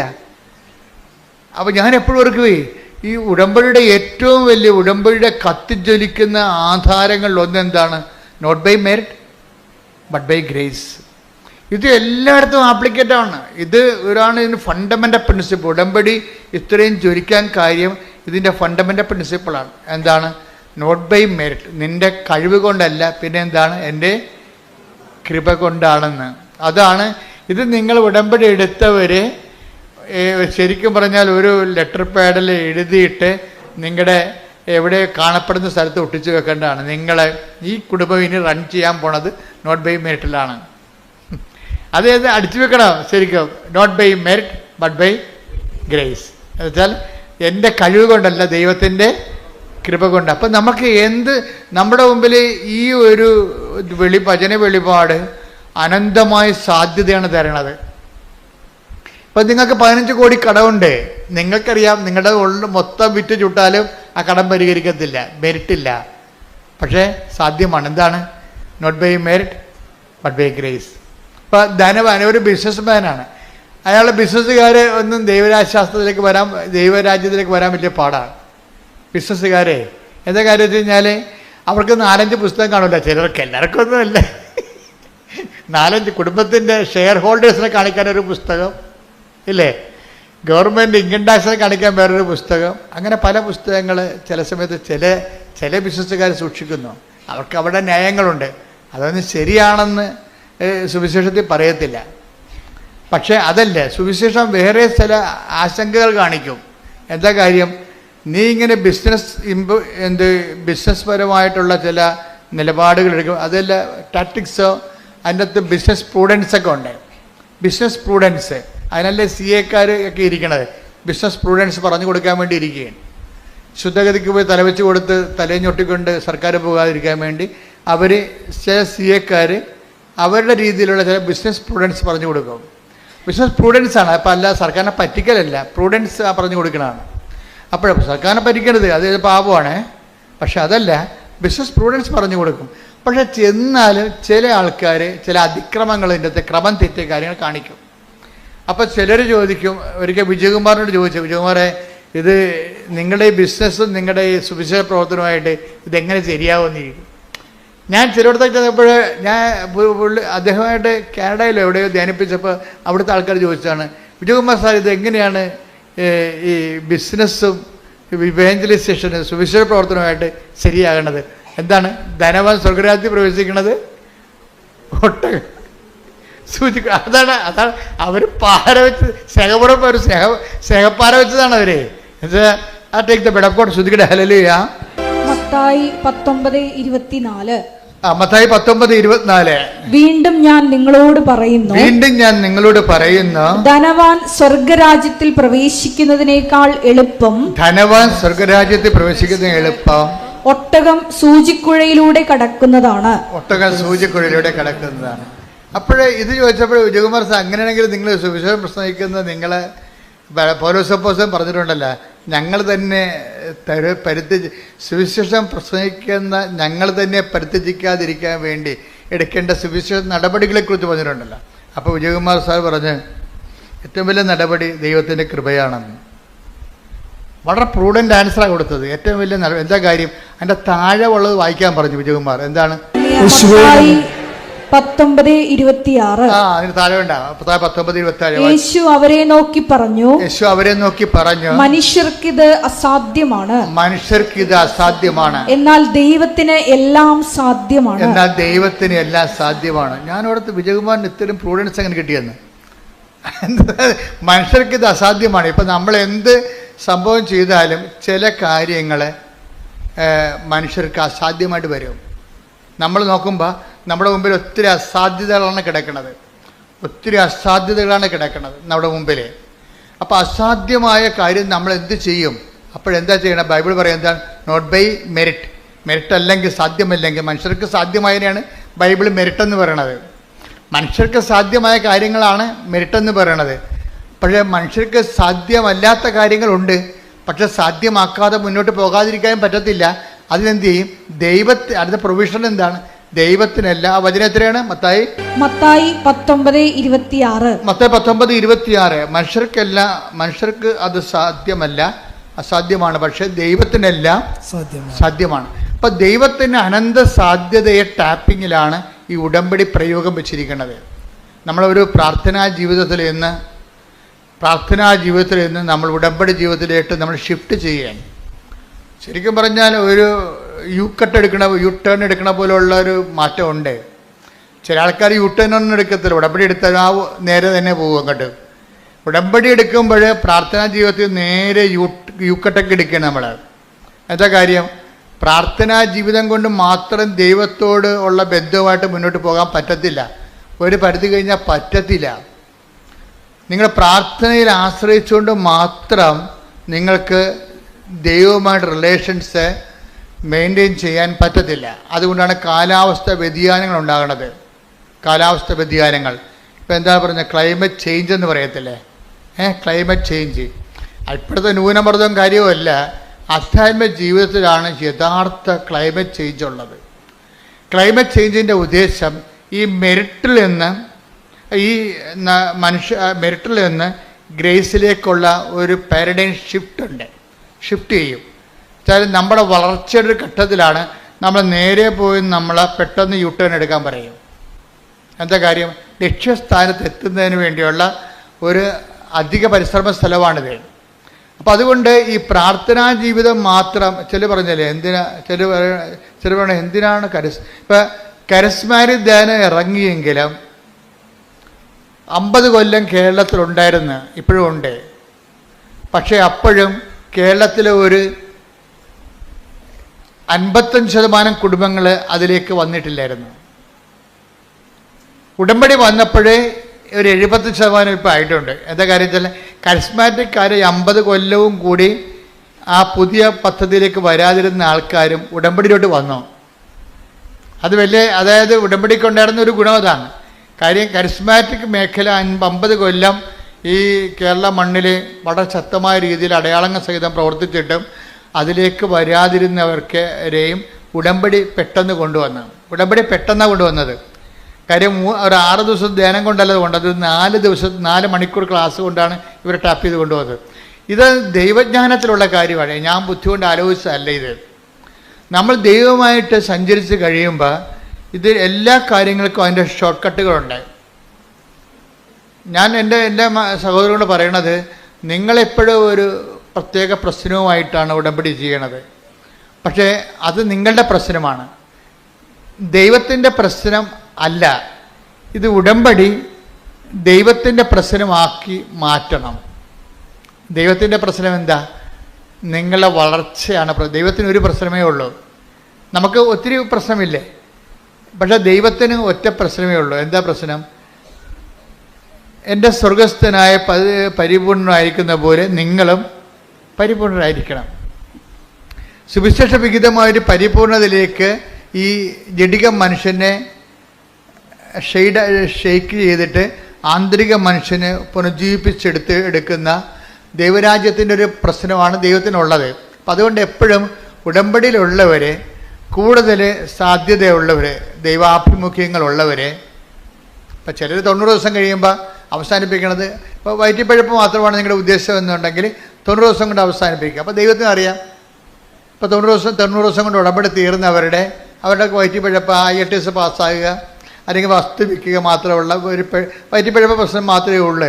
പക്ഷേ ഉള്ള പ്രോബ്ലം എന്ന് വെച്ച് കഴിഞ്ഞാൽ നിങ്ങൾക്ക് നാളെ പ്രശ്നമുണ്ടാകും. വീണ്ടും നിങ്ങൾ ഉടമ്പടിയിലേക്ക് വരുമ്പോൾ നിങ്ങൾ ടാർഗറ്റഡ് ആവും. എന്താ കാര്യം? നിങ്ങൾ ദൈവത്തെ സമീപിക്കുന്നത് കേവലം വയറ്റിപ്പഴപ്പിന് വേണ്ടി മാത്രമാണെന്ന്. അത് നമ്മുടെ ലക്ഷ്യമാണത്. നമ്മുടെ കാര്യം നടക്കുക. പക്ഷേ ദൈവത്തിന് ഒരു ലക്ഷ്യമുണ്ട്. എന്താണത്? നിങ്ങൾ ദൈവത്തെ അറിയുകയും അറിഞ്ഞ് അവൻ്റെ നാമത്തിൽ നിങ്ങൾ യേശുക്രിസ്തുവിനെ അറിയുകയും അവൻ്റെ നാമത്തിൽ, ഇപ്പം നമ്മൾ 17 യോഹന്നാൻ 17 നിങ്ങൾ സത്യം അറിയുകയും സത്യം നിങ്ങൾ സ്വതന്ത്രരാക്കുകയും ചെയ്യും. നിങ്ങൾ യേശുക്രിസ്തുവിനെ അറിയുകയും അവൻ്റെ നാമത്തിൽ നിത്യജീവൻ പ്രാപിക്കുകയും ചെയ്യണം. അതാണ് ദൈവത്തിൻ്റെ ലക്ഷ്യം. അപ്പം ദൈവത്തിൻ്റെ ലക്ഷ്യങ്ങളെന്ന് പറയണത് നിത്യജീവനുമായിട്ട് ബന്ധപ്പെട്ട വിഷയങ്ങളാണ് ഉള്ളത്. അപ്പം നിത്യജീവൻ ഒരു പ്രധാനപ്പെട്ട വിഷയമായിട്ട് അഭിഷേകമായിട്ട് കെട്ടിക്കഴിയുമ്പോഴാണ് ആൾക്കാർ ഉടമ്പടി ഇങ്ങനെ ചേഞ്ച് ചെയ്ത് മേടിക്കണത്. അവർ 5 ഉടമ്പടി 5 പുതുക്കും 6 പുതുക്കും. എന്നിട്ട് അവരെന്താ പറയണത്? ഞാൻ ഉടമ്പടി ജീവിതത്തിലാണെന്നാണ് പറയണത്. അവരെന്താ പറയണത്? ഉടമ്പടി. അപ്പോൾ അവർ 1 പുതുക്കി അവസാനിപ്പിക്കണില്ല. അവർ ഉടമ്പടി വയറ്റിപ്പിഴപ്പുള്ള ആൾക്കാർ മാത്രമേ 1 പുതുക്കി അവസാനിപ്പിക്കത്തുള്ളൂ. എന്താ വെച്ചാൽ അവർക്ക് ദൈവമല്ല പ്രശ്നം, പിന്നെ എന്താണ്? അവരുടെ നിയോഗമാണ് പ്രശ്നം. അപ്പോൾ നിയോഗം മാത്രം പ്രശ്നമുള്ളത്. അതുകൊണ്ടാണ് ഇപ്പോൾ എന്തുമാത്രം ആൾക്കാർ ഉടമ്പടി എടുത്തെങ്കിലും നമ്മുടെ യൂട്യൂബിലെ സബ്സ്ക്രിപ്ഷൻ നിൽക്കണ കണ്ടില്ലേ? അത് ആ എടുക്കണ രീതി അനുസരിച്ചേ നിൽക്കത്തുള്ളൂ. അത് കഴിഞ്ഞാൽ 90 ദിവസം കഴിയുമ്പോൾ പിന്നെ അവർ ചിലർ വിട്ടുപോകും. അതെന്ന് പറയുന്നത് അവരുടെ ആ വസ്തു വിൽക്കുന്ന വിഷയത്തിന് മാത്രമാണ് അവർ ഉടമ്പടി എടുത്തിരിക്കുന്നത്. ദാറ്റ് മീൻസ് വിഷയബന്ധിയാണ്. അതിൻ്റെ ലക്ഷ്യം ദൈവമല്ല. ചില ആൾക്കാർ പുതുക്കി ആ ഉടമ്പടി ഒരു ജീവിത രീതിയായിട്ട് എടുക്കും. അതുകൊണ്ടാണ് അവർ സിൽവർ ഗ്രേയിലൊക്കെ വരണത്. അപ്പോൾ സിൽവർ ഗ്രേയിൽ വരുമ്പോൾ ചില സിൽവർ ഗ്രേക്കാർ ദൈവിക ലക്ഷ്യത്തിൽ എത്തിയിട്ടില്ല. അതുകൊണ്ടാണ് അവരുടെ സംഭവം പുതുക്കണ്ടെന്ന് ഞാൻ പറഞ്ഞിരിക്കുന്നത്. ചില സിൽവർ ഗ്രേക്കാരെന്ന് വെച്ച് കഴിഞ്ഞാൽ അവരിപ്പോഴും മകളെ പ്രസവിക്കണം, പെരക്കടാവിന് ഇംഗ്ലീഷ് മീഡിയത്തിൽ അഡ്മിഷൻ കിട്ടണം, ഇങ്ങനെയുള്ള ആദ്യം എന്താണ് അവിടെ എഴുതിയിരുന്നത് അത് തന്നെയാണ് ഇപ്പോഴും പറഞ്ഞുകൊണ്ട് നടക്കണം. അപ്പോൾ അവർ സിൽവർ ഗ്രേ ഇങ്ങനെ അറിയാതെ ആയിപ്പോയതാണ്. അവരുടെ ആധ്യാത്മിക ജീവിതം സിൽവർ ഗ്രേ ആയിട്ടില്ല. അവിടെ സിൽവർ ഗ്രേ ഇങ്ങനെ പത്രം മേടിച്ചും കൊടുത്തും മേടിച്ചു വന്നപ്പോൾ അറിയാണ്ട് ഇങ്ങനെ ഇതിൻ്റെ കളർ വ്യത്യാസം വന്നു പോയതാണ്. അവിടെ ആധ്യാത്മിക ജീവിതം ഇപ്പോഴും കേന്ദ്രീയ വിദ്യാലയത്തിൽ പേരക്കടാവിന് അഡ്മിഷൻ കിട്ടണമെന്ന് പറഞ്ഞാണ് ഈ സിൽവർ ഗ്രേക്കാർ ചിലർ നടക്കുന്നത്. ഞാൻ പറഞ്ഞു അവിടെ പുതുക്കേണ്ട കാര്യമില്ല. കാര്യം എന്താ? ദൈവിക ലക്ഷ്യം അവർ അട്ടിമറിച്ചിട്ടുണ്ട്. ദൈവിക ലക്ഷ്യം. കാര്യം ഇത്രയും നാൾ ഈ സിൽവർ ഗ്രേ പോയിട്ട് ഇപ്പോഴും പേരക്കടാവിന് കേന്ദ്രീയ വിദ്യാലയത്തിൽ അഡ്മിഷൻ കിട്ടണമെന്ന് പറഞ്ഞുകൊണ്ട് ഉടമ്പടി വെച്ച അതിൻ്റെ അർത്ഥം എന്താണ്? അവരിപ്പോഴും വയറ്റിപ്പഴുപ്പിൽ തന്നെ നിൽക്കുകയാണ്. ദൈവമായിട്ട് അവർക്ക് ബന്ധങ്ങളില്ല. ദൈവത്തിൽ വളരുകയോ ദൈവത്തിൽ നിങ്ങൾക്കറിയാമല്ലോ, ദൈവത്തെ കൊടുക്കാൻ തോന്നും. ഇപ്പം സിൽവർ ഗ്രേ എന്ന് കഴിഞ്ഞാൽ പിന്നീട് ഒന്നും ഉണ്ടാകത്തില്ല. അവർക്ക് എവാഞ്ചലൈസേഷൻ മാത്രമേ ഉണ്ടാകത്തുള്ളൂ. എന്താ കാര്യം? ഉടമ്പടിയുടെ തലയെന്ന് പറഞ്ഞത് എന്താ? ഉടമ്പടിയുടെ തലയെന്ന് പറയുന്നത് പ്രത്യക്ഷിക്കുന്ന പ്രാർത്ഥന അല്ല. ഉടമ്പടിയുടെ നാക്ക് മാത്രമാണ് പ്രത്യക്ഷിക്കുന്ന പ്രാർത്ഥന. ഉടമ്പടിയുടെ തലയെന്ന് പറയുന്നത് ഇവാഞ്ചലൈസേഷനാണ്. ഇവാഞ്ചലൈസേഷനിലൂടെ മാത്രമേ കൃപ വരത്തുള്ളൂ. അതാണ് വിഷയം. മറ്റെല്ലാം അനുഗ്രഹങ്ങളാണ്. ഇപ്പം അറിയണമെങ്കിലേ ഒന്ന് സ്തുതിക്കട്ടെ മക്കളെ. യേശുവേ സ്തോത്രം. ഹല്ലേലൂയ ഹല്ലേലൂയ ഹല്ലേലൂയ ഹല്ലേലൂയ ഹല്ലേലൂയ ഈശോയെ ഹല്ലേലൂയ ഹല്ലേലൂയ ഹല്ലേലൂയ ഹല്ലേലൂയ സംസാരിക്കുന്നു. ഉടമ്പടിയുടെ തലയുണ്ട്, ഉടമ്പടിയുടെ ഹൃദയമുണ്ട്, ഉടമ്പടിയുടെ കൈയുണ്ട്, ഉടമ്പടിയുടെ കാലുണ്ട്. ഇങ്ങനെ വ്യത്യസ്തമായ. അപ്പം ഇത് തമ്മിൽ വ്യത്യാസം മനസ്സിലാക്കണം. അതിൽ തലയെന്ന് പറഞ്ഞാൽ എന്താണ്? കൃപ ടാപ്പ് ചെയ്യാൻ പറ്റുന്ന പദ്ധതിയാണ് തലയെന്ന് പറയുന്നത്. അനുഗ്രഹമാണ് ബാക്കി എല്ലാ കാര്യങ്ങളും. ഇപ്പം ഈ സിൽവർ ഗ്രേയിലൊക്കെ വരുമ്പോൾ ഇവർക്ക് അവസാനം ഇവർ ദൈവമായിട്ട് ഫുൾ ഇൻ്റലക്ച്വലി അവർ കൺവിൻസ്ഡ് ആണ് ഈ വിഷയത്തെക്കുറിച്ച്. അവർ ഇമോഷണലി ഡിസ്റ്റർബ്ഡ് അല്ല. എൻ്റെ പ്രോബ്ലം വെച്ച് കഴിഞ്ഞാൽ ഒരു ഫാക്കൽറ്റഡ് മനുഷ്യനെ if they are intellectually convinced they are not emotionally disturbed. അതാണ് മനുഷ്യൻ്റെ ഒരു വിഷയത്തെക്കുറിച്ച് നമുക്ക് ആന്തരികം ബൗദ്ധിക ബോധ്യം കിട്ടിയാൽ വൈകാരികമായിട്ട് നമ്മൾ അലോചിച്ചതല്ല. ഉടമ്പടിയിലെ തല കറക്റ്റായിട്ട് വർക്ക് ചെയ്യുന്നുണ്ടെന്നുണ്ടെങ്കിൽ കൃപ ടാപ്പ് ചെയ്യാൻ തുടങ്ങും. ഇപ്പോൾ ഉദാഹരണത്തിന് ഉടമ്പടിയുടെ തലയെന്ന് പറയുന്നത് എന്താണ്? വിശ്വാസ കൈമാറ്റമാണ്. ചില കർത്താവ് തന്നെ അവർ പറഞ്ഞ് 72 പേരെ പറഞ്ഞു വിട്ടില്ലേ ഈശോ? 72 പേരെ പറഞ്ഞു വിട്ട് ഈ 2 പേരായിട്ട് താൻ പോകാനിരുന്ന ഗ്രാമങ്ങളിലേക്കെല്ലാം ഈ 2 പേരായിട്ട് പോകാൻ വേണ്ടി വഴിയൊരുക്കാൻ വേണ്ടി 72 പേരെ പറഞ്ഞു വിട്ട്. അവർ തിരിച്ചു വന്നപ്പോഴും അവരിങ്ങനെ ആഹ്ലാദത്തോടെ പറഞ്ഞു. എന്താ പറഞ്ഞത്? കർത്താവേ, നിന്റെ നാമത്തിൽ പിശാചുക്കൾ പോലും ഞങ്ങൾക്ക് കീഴ്പ്പെട്ടു. അതാണ്. അപ്പം പിശാചുക്കൾ പോലും വിട്ടൊഴിഞ്ഞു പോയെന്ന അതെന്താണ്? അത് ബ്ലെസ്സിങ്സാ. കർത്താവ് പറഞ്ഞു ബ്ലെസ്സിങ്സ് ആണല്ലോ അത് വലിയ കഥ എന്നുള്ള കാര്യമല്ല. മറിച്ച് നിങ്ങളുടെ പേരുകൾ സ്വർഗത്തിൽ എഴുതിയിരിക്കുന്നതിൽ സന്തോഷിക്കാൻ കർത്താവ് ആത്മാവിൽ ആനന്ദ നിർവൃതി കൊണ്ടിട്ട് പറയും, ആ പിതാവേ, ഈ കാര്യങ്ങൾ നീ വിജ്ഞാനികളിലും വിവേകമതികളും മറച്ചു വെച്ചു ശിശുക്കൾക്ക് വെളിപ്പെടുത്തി കൊടുത്തതിൽ ഞാൻ അങ്ങേ സ്തുതിക്കുന്നു. കർത്താവിൽ ആത്മാവിൽ ആനന്ദിക്കുകയും നിങ്ങളിലേക്ക് കൃപ അപ്ലോഡ് ചെയ്യാൻ തുടങ്ങിക്കഴിഞ്ഞാൽ കർത്താവ് ആത്മാവിൽ ആനന്ദിക്കാൻ തുടങ്ങും. ആനന്ദിക്കണം എന്തുകൊണ്ടാണെന്ന് വെച്ച് കഴിഞ്ഞാൽ ഇത് സുവിശേഷ കൈമാറ്റം നടന്നു. അതാണ് വിഷയം. 72 പേരെ പറഞ്ഞു വിട്ടത് എന്തിനാണ്? വിശ്വാസം കൈമാറാൻ വേണ്ടിയാണ്. Take the bed of God. 10:20 ലൂക്കാ സുവിശേഷം. ലൂക്കാ 10:20. ലൂക്കാ 10:20. എന്നാൽ പിശാചുക്കൾ നിങ്ങൾക്ക് കീഴടങ്ങുന്നു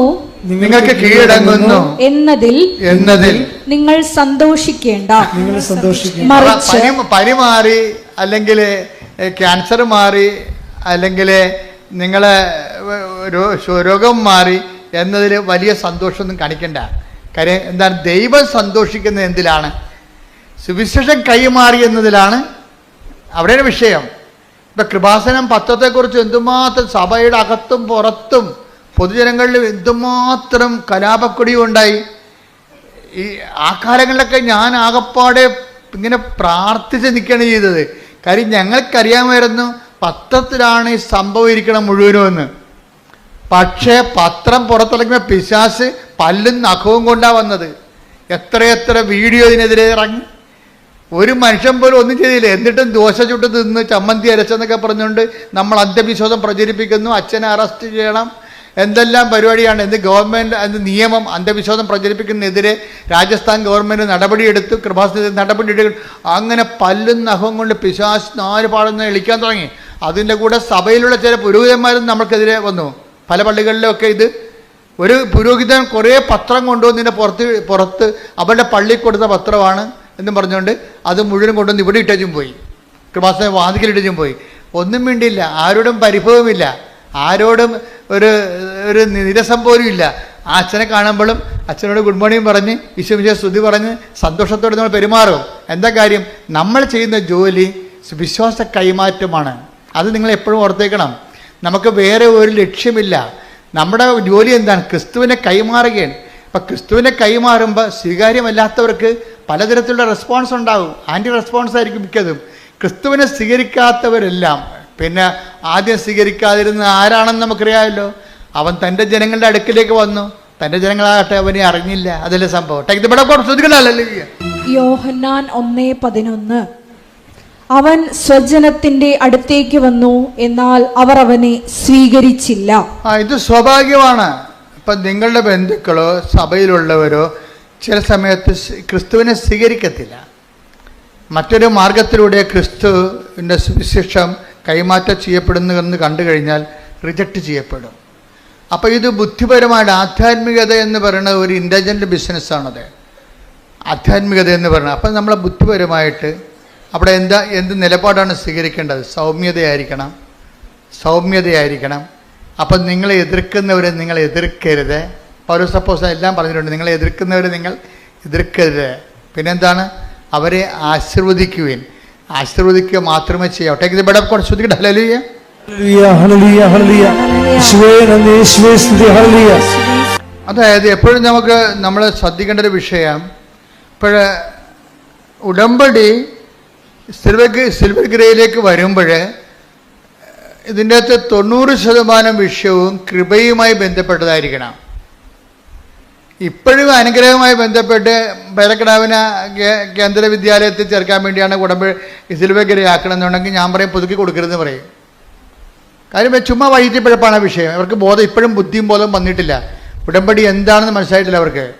പക്ഷേ ചിലരുണ്ട് സുവിശേഷ കൈമാറ്റം തന്നെ 90% സുവിശേഷ കൈമാറ്റത്. കാര്യം സുവിശേഷ ഇപ്പം നിങ്ങൾ സുവിശേഷവും നമ്മൾ ഒരുമിച്ച് പറഞ്ഞാൽ എന്താണ്? Not by merit but by grace. എന്താണ് ഇത് വർക്കൗട്ട് ചെയ്യണത്? എന്താണ്?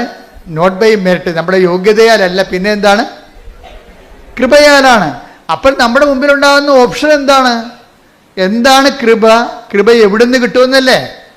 അപ്പോൾ സിൽവർ ഗ്രേയിലുള്ള ആൾക്കാരെ കൃപയായിരിക്കണം 90% അവരുടെ ആസ്പയർ ചെയ്യേണ്ടത്. കൃപ എവിടുന്നാണ് കിട്ടണത്? നമ്മൾ കഴിഞ്ഞ ആഴ്ച കണ്ടില്ലേ? എന്താ കണ്ടത്? സുവിശേഷ കൈമാറ്റത്തിനാണ് കൃപയുള്ളത്. മറ്റെല്ലാം ബ്ലെസ്സിങ്സാണ് ഉള്ളത്. ഗ്രേസ് ഉള്ളത് വചന കൈമാറ്റത്തിനേ ഉള്ളു. കർത്താവിനെ ഒരു മനുഷ്യരെ കാണുമ്പോൾ കർത്താവിനെ കുറിച്ച് പറയാൻ വേണ്ടി നാക്ക് തരിക്കണം. അപ്പോൾ ഓർക്കുക, നീ കൃപയിലാണെന്ന് ഓർക്കണം. അത് ദൗത്യമാണ്, മിഷൻ എന്ന് പറയും. ദൗത്യത്തിനാണ് കൃപയുള്ളത്. 14:26 എടുത്ത് നടപടി പുസ്തകം 14:26. അപ്പോസ്തല പ്രവർത്തനങ്ങൾ 14:26. അപ്പോസ്തല പ്രവർത്തനം 14:26. അവിടെ നിന്ന് അന്ത്യോക്യയിലേക്ക് കപ്പൽ കയറി തങ്ങൾ നിർവഹിച്ച ദൗത്യത്തിന് മിഷൻ കണ്ട തങ്ങൾ നിർവഹിച്ച മിഷന് ആവശ്യമായിരുന്ന ദൈവകൃപയ്ക്ക് അവർ അനുഗ്രഹമല്ല, എന്താണ് ദൗത്യത്തിന് വേണ്ടത്, മിഷന് വേണ്ടത്, വിശ്വാസ കൈമാറ്റത്തിന് വേണ്ടത്, ഇവാഞ്ചലൈസേഷന് വേണ്ടത് എന്താണ്? കൃപ. തങ്ങൾക്ക് ആവശ്യമായ ദൗത്യത്തിന്, തങ്ങൾ നിർവഹിച്ച ദൗത്യത്തിന് ആവശ്യമായ കൃപ, ദൈവകൃപയ്ക്ക് അവർ ഭരമേൽപ്പിക്കപ്പെട്ടത് അവിടെ വെച്ചാണല്ലോ. അപ്പൊ നിങ്ങള് ദൈവകൃപയ്ക്ക് പരമേൽപ്പിക്കപ്പെടുന്ന എവിടെ വെച്ചാണ്? മാതാവിന്റെ പ്രത്യക്ഷീകരണ സന്നിധാനത്തിൽ വെച്ചാണ്. പ്രത്യക്ഷീകരണ സന്നിധാനത്തിൽ എന്താ സംഭവിക്കുന്നത്? ദൈവകൃപയ്ക്ക് നിങ്ങൾ പരമേൽപ്പിക്കപ്പെടുകയാണ്. അപ്പം ഞാൻ ചോദിക്കുന്നത് നിങ്ങൾ മറുപടി, പ്രത്യക്ഷീകരണ സന്നിധാനത്തിൽ വെച്ച് നിങ്ങൾ എന്താ സംഭവിക്കണത്? പറഞ്ഞ ദൈവകൃപയ്ക്ക് ഞങ്ങൾ പരമേൽപ്പിക്കപ്പെടുന്നു. അപ്പൊ ദൈവകൃപയ്ക്ക് പരമേൽപ്പിക്കപ്പെടുന്നത് അതെങ്ങനെയാണ് പിന്നെ ആക്ടിവേറ്റ് ആകണത്? നിങ്ങൾ കൃപയുടെ പ്രവർത്തനങ്ങൾ ചെയ്യുമ്പോഴാണ്. കൃപയുടെ പ്രവർത്തനങ്ങൾ എന്ന് പറഞ്ഞാൽ എന്താണ്? അത് പിശാചുകൾ ഒഴിഞ്ഞു പോണതും പനി മാറണതും ക്യാൻസർ മാറണതും എന്നല്ല, അതൊക്കെ അനുഗ്രഹമാണ്. കൃപയുടെ പ്രവർത്തനം എന്താണ്? അതാണ് നമ്മൾ ആദ്യം 19 എത്ര കണ്ടത്? 10:20 വായിച്ചേ, ലുക്ക 10:20. എന്നാൽ പിശാചുക്കൾ നിങ്ങൾക്ക് കീഴടങ്ങുന്നു എന്നതിൽ നിങ്ങൾ സന്തോഷിക്കേണ്ട. ക്യാൻസർ മാറുന്നതിൽ അല്ല സന്തോഷം ഉണ്ടാകും തീർച്ചയായിട്ടും. പക്ഷെ അതിലല്ല യഥാർത്ഥ സന്തോഷം പറഞ്ഞത് എങ്ങനെയാണ്? എന്താണ്? മറിച്ച് നിങ്ങളുടെ പേരുകൾ സ്വർഗത്തിൽ എഴുതപ്പെട്ടിരിക്കുന്നു എന്നതിൽ സന്തോഷിക്കുവിൻ. അതെന്താ? കൃപയുടെ പ്രവർത്തനങ്ങളിൽ മാത്രമേ സ്വർഗത്തിൽ പേരെഴുതത്തുള്ളൂ. ക്യാൻസർ മാറിയ ആശുപത്രിയിലെ പേര് വെട്ടുകയുള്ളൂ, അല്ലേ? രോഗം മാറിയ പേര് വെട്ടണം എന്നല്ലേ അവർ പറയണത്. നമുക്ക് പേര് വെട്ടണ ആൾക്കാരായിട്ടല്ല മാറണം, പേര് എഴുതി ചേർക്കുന്ന ആൾക്കാരായിട്ട് മാറണം. എങ്ങനെയാണ് അത് പേരെഴുതി ചേർക്കുന്നത്? എങ്ങനെയാണ്? പിശാചുക്കൾ നിങ്ങൾക്ക് കീഴ്പ്പെടുത്തുന്നതിലല്ല, മറിച്ച് സ്വർഗത്തിൽ നിങ്ങളുടെ പേരുകൾ കർത്താവിൻ്റെ ഹൃദയത്തിൽ എഴുതി ചേർത്തിരിക്കുന്നത്. എന്തുകൊണ്ടാണ്? സുവിശേഷം കൈമാറുന്നതിലൂടെ. അതുകൊണ്ടാണ് നിങ്ങളുടെ അനുഭവങ്ങൾ പറഞ്ഞ് ചില ആൾക്കാർ പറയവേ, അത് ഈ ആൾക്കാരൊക്കെ ഒരു മൈക്കുണ്ടെങ്കിൽ, ഒരു മൈക്ക് കിട്ടിയാൽ പിന്നെ അവരുടെ അനുഭവങ്ങൾ പറയാം. ഇതൊക്കെ പൊതുവായിട്ട് ഇടണമെങ്കിൽ ആദ്യം ഇത് വൈദ്യശാസ്ത്രം അത് വെരിഫൈ ചെയ്യേണ്ടത് സഭയിലുള്ള ചില പുരോഹിതന്മാർ പറയണതാണ്. എന്താ പറയണമെന്ന് വെച്ച് കഴിഞ്ഞാൽ, ഇങ്ങനൊരു മൈക്ക് കിട്ടിയ ഒരു അനുഭവം പറഞ്ഞാൽ ഇതൊക്കെ പൊതുവായിട്ട് ഇങ്ങനെ ഇതിൽ യൂട്യൂബിലൊക്കെ ഇടണമെങ്കിൽ വെരിഫിക്കേഷൻ വേണ്ടതെന്ന്. അപ്പോൾ ആരാ വെരിഫൈ ചെയ്യേണ്ടത്? സൈക്കോളജി പഠിച്ചിട്ടുള്ള അക്കാഡമിഷ്യൻസാണ് വെരിഫൈ ചെയ്യേണ്ടത്, അല്ലെങ്കിൽ എന്തെങ്കിലും ദൈവശാസ്ത്രം പറഞ്ഞിട്ടുള്ള ആരെങ്കിലുമാണ് വെരിഫൈ ചെയ്യേണ്ടത്. അവർക്ക് വെരിഫൈ ചെയ്യുന്നതിന് ഒരു പരിധികളുണ്ട്. ഇത് വെരിഫൈ ചെയ്യേണ്ട ഫസ്റ്റ് വിറ്റ്നസ് ആരാണ്? വൈദ്യശാസ്ത്രം സെക്കൻഡ് വിറ്റ്നസ് ആണ്. ഫസ്റ്റ് വിറ്റ്നസ് ആരാണ്? ഇതിൻ്റെ ആ രോഗിയാണ്. ശരിക്കും രക്തസ്രാവൊക്കെ രോഗം സുഖപ്പെട്ടത് ഏതെങ്കിലും വൈദ്യനെ പുരോഹിതനെ കാണിച്ചിട്ടാണ്? അല്ല, അത് സുഖപ്പെട്ടു വന്ന് ശരീരത്തിൽ അവർക്ക് ബോധ്യപ്പെട്ടു. അപ്പോൾ ഫസ്റ്റ് ഒരു രോഗസൗഖ്യത്തിൻ്റെ ഫസ്റ്റ് വിറ്റ്നസ്, ഇപ്പം നിനക്ക് വലിയ ശ്വാസം മുട്ടലും ഉണ്ടായിരുന്നു, അപ്പോൾ ഡോക്ടർ പറയണക്കിപ്പോൾ എക്സ്റേ എടുത്ത് കഫമൊന്നും കാണുന്നില്ല എന്ന് പറഞ്ഞാലും നീ കുറച്ച് കഴിയുമ്പോൾ പുറത്തിറങ്ങുമ്പോൾ ചുമക്കും. അപ്പോൾ ഡോക്ടർ പറഞ്ഞ് കഫം ഇല്ലെങ്കിലും ചുമച്ചല്ല. അപ്പോൾ ഡോക്ടർ പറഞ്ഞ അലർജി ആവും.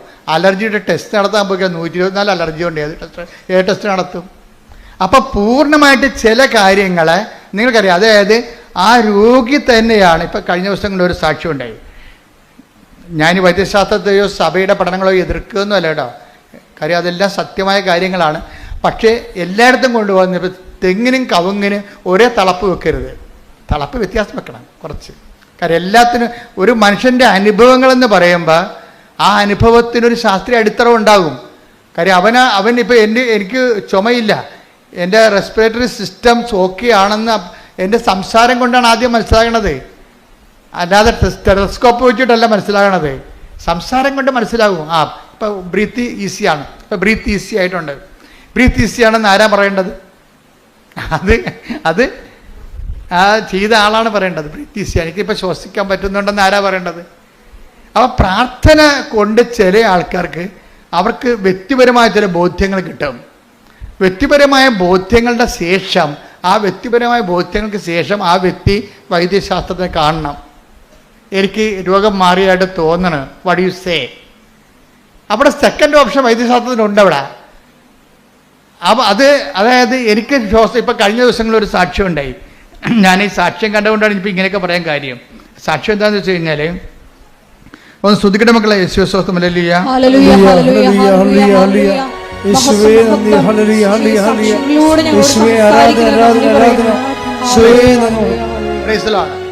വൈക്കത്ത് നിന്നൊരു സാക്ഷിയാണ് നമ്മൾ അപ്പീരുണ്ടായിരുന്നു. ആ സാക്ഷ്യം എന്ന് വെച്ച് കഴിഞ്ഞാൽ 92 വയസ്സുണ്ട് ആ അപ്പച്ചന്. അപ്പച്ചൻ്റെ മകൾക്കൊരു 60, 62, 65 വയസ്സ് കാണും. 60 വയസ്സ് കൂടുതലുണ്ട് ഏതായാലും. അപ്പോൾ ഈ 60 വയസ്സുള്ള മകളും 92 വയസ്സുള്ള അപ്പനും കൂടിയാണ് ഈ ആൾക്കാർ കയറി നിൽക്കുന്നത്. അവർക്ക് എന്താ പറയാനുള്ളത്? അവർ 92 വയസ്സുള്ള അപ്പൻ ഇവിടെ വന്ന് നിൽപ്പുണ്ട്, കിടപ്പൊന്നുമല്ല. അങ്ങേര് നല്ല തൻ്റെ ഇടത്തോടെ വന്ന് നിൽക്കണം ഇവിടെ. 62 വയസ്സുള്ള മകൾ കൂടെ നിൽപ്പുണ്ട്. സുലേഖ എന്നാണ് പേര്, സുലേഖ. അപ്പം നിങ്ങൾക്ക് മനസ്സിലായില്ലേ? എന്താ പ്രശ്നം? അപ്പൻ്റെ പ്രശ്നം എന്താ? അപ്പന് പിത്താശയത്തിൽ കല്ല്.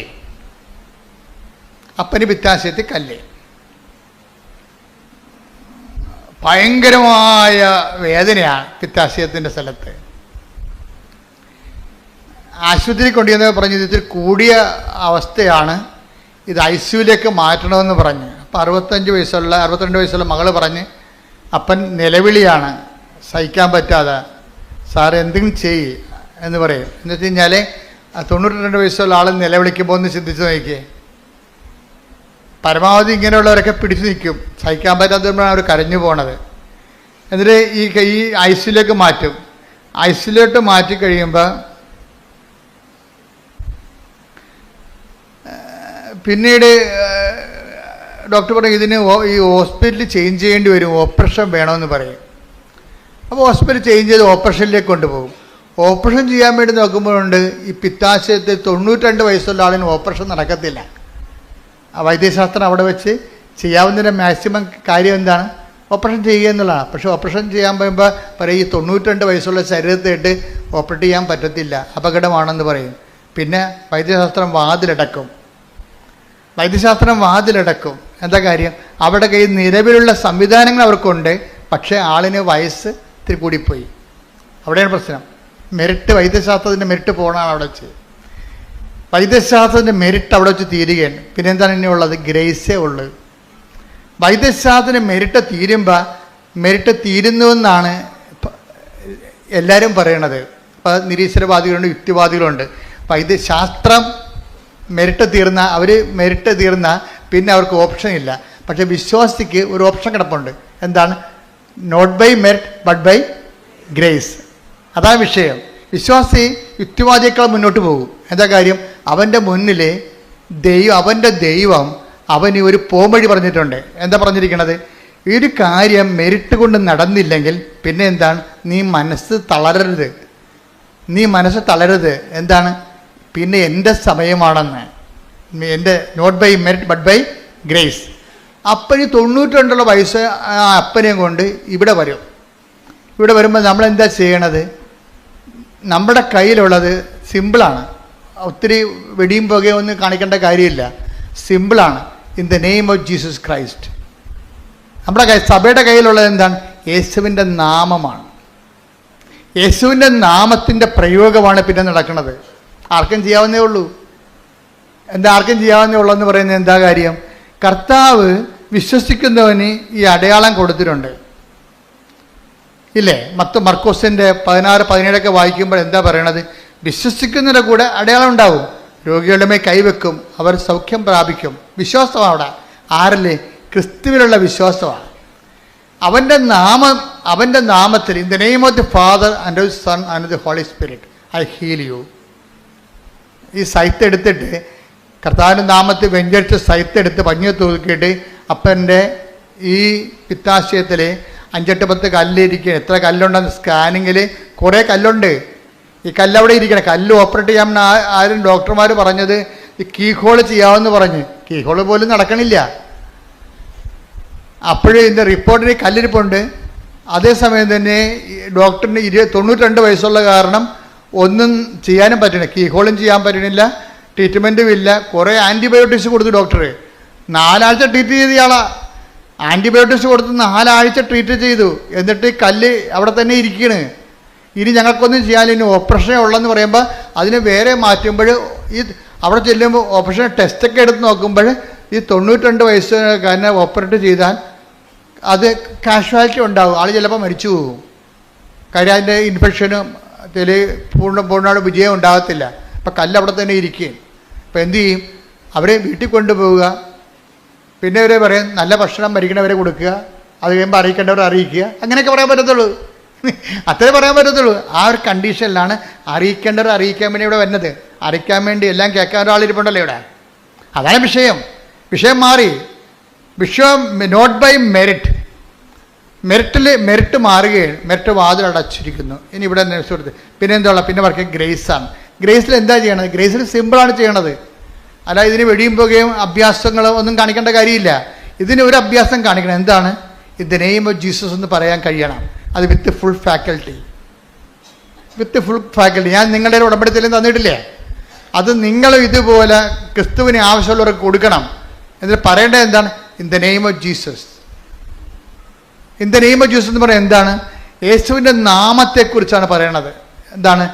ദൈവം സമസ്തവും അവൻ്റെ നാമത്തിൻ്റെ കീഴിലാക്കിയിരിക്കുന്നു. അതാണ് സംഭവം. അത് പിത്താശക്കല്ലായാലും ശരി, പിശാച് ബാധിതയായാലും ശരി, എല്ലാം ദൈവം ആരുടെ പേരിലാക്കിയിരിക്കുന്നു. Take the bed of God. ദൈവം സമസ്തവും. 1 കൊരിന്തോസ് 15:27. 1 കൊരിന്തോസ് 15:27. ദൈവം സമസ്തവും. ഒന്ന് പറഞ്ഞ ദൈവം സമസ്തവും. ദൈവം സമസ്തവും അധീനമാക്കി തന്റെ പാദത്തിന് കീഴാക്കിയിരിക്കുന്നു. അപ്പൊ എന്താ പറയാ? അപ്പൊ ക്രിസ്തുവിന്റെ പാദത്തിന്റെ കീഴിലാണ് എന്താണ്?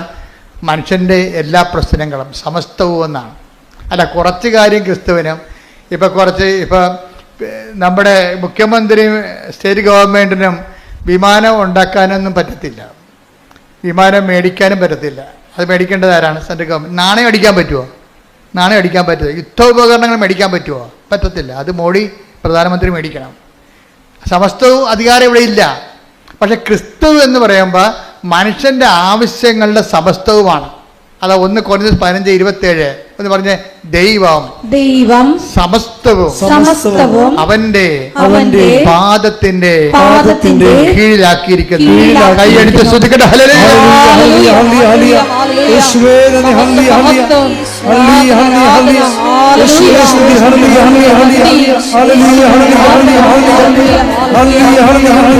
പരിശുദ്ധ പരമ ദിവ്യകാരുണ്യത്തിന് ആരാധനയും സ്തുതിയും പുകഴ്ചയും ഉണ്ടായിരിക്കട്ടെ. നമ്മുടെ സബ്ജക്ട് എന്താണ്? ദൈവം സമസ്തവും. പറഞ്ഞേ, ദൈവം സമസ്തവും അവന്റെ ഈശോയുടെ പാദത്തിന്റെ കീഴിലാക്കിയിരിക്കുന്നു. സമസ്തവും യേശുവിന്റെ നാമത്തിന്റെ കീഴിലാണ്. എങ്ങനെയാണ് ഈ നാമത്തിന് ഇത്രയും പവർഫുൾ ആയിട്ട് വന്നത്? എന്താണ്? ഇനിയുള്ളതെല്ലാം മനുഷ്യർ ഈ ലോകത്തുള്ള എല്ലാം എന്താണ്? ഒരു നാമത്തിൻ്റെ കീഴിലാണ് അതറിയപ്പെടുന്നത്. ഈ ലോകത്തുള്ള എല്ലാം അറിയപ്പെടുന്നത്. ഇപ്പം ഞാൻ അറിയപ്പെടുന്നത്, എൻ്റെ പേര് ജോസഫ് എന്നാ അല്ലേ? ഇതിൻ്റെ പേരെന്താ? മൈക്ക്. ഇതൊരു പേരാണ്. ഇതിൻ്റെ പേരെന്താണ്? പാത്രം, സോസർ അല്ലേ? എല്ലാത്തിനും ഒരു നാമമുണ്ട്. ഇവിടെ അറിയപ്പെടുന്ന നാമത്തിലാണ്. അപ്പം ചില നാമങ്ങൾക്ക് ഉന്നതമായ നാമത്തിൻ്റെ ശേഷി ഉണ്ടാവും. യേശുവിനെ എന്ത് ചെയ്തതെന്ന് വെച്ച് കഴിഞ്ഞാൽ, യേശുവിൻ്റെ നാമം എല്ലാ നാമങ്ങളെ എങ്ങനെയാണ് പാദത്തിന് കീഴിലായത്? എല്ലാ നാമങ്ങളും ഇപ്പം ക്യാൻസർ, എബിയോള, എയ്ഡ്സ് ഇതൊക്കെ പറഞ്ഞ നാമമാണെങ്കിലും യേശുവിൻ്റെ പാദത്തിൻ്റെ കീഴിലാണത്. അതെങ്ങനെയാണ് ഈ നാമത്തിൻ്റെ കീഴിലായത്? എങ്ങനെയാണ്? അതിൻ്റെ കാരണം ദൈവപിതാവിനെ യേശു ജീവിതം കൊണ്ട് മഹത്വപ്പെടുത്തി കൃപയെ ആർജിച്ചെടുത്തിരിക്കുന്നത് കൊണ്ടാണ്. അതുകൊണ്ടാണ് അവൻ പ്രകൃത്യാ ദൈവമായിരുന്നു അല്ലേ? ദൈവത്തോടുള്ള സമാനത മുറുകെ പിടിക്കേണ്ട കാര്യമായി അവൻ പരിഗണിച്ചില്ല. അവൻ്റെ സ്റ്റാറ്റസ് അവൻ കീപ്പ് ചെയ്തില്ല. ഇപ്പം ഞങ്ങൾ നിങ്ങളുടെ സ്റ്റാറ്റസ് ലോയിങ്ങെന്ന് പറയത്തില്ലേ? ആരെങ്കിലും നിങ്ങളെ പ്രാന്തി എന്നൊക്കെ വിളിച്ചാൽ കർത്താവിൻ്റെ നാമത്തിൽ ഹല്ലേലൂയ പറയണമെന്ന് പറഞ്ഞാൽ എന്താ കാര്യം? നിങ്ങളത് അക്സെപ്റ്റ് ചെയ്യുന്നു. ആരുടെ പേരിൽ? കർത്താവിൻ്റെ നാമത്തിൽ. ഞാൻ അച്ഛനായ പിറ്റേ കൊല്ലം ഉടുപ്പ് ചേഞ്ച് ചെയ്തതാണ്.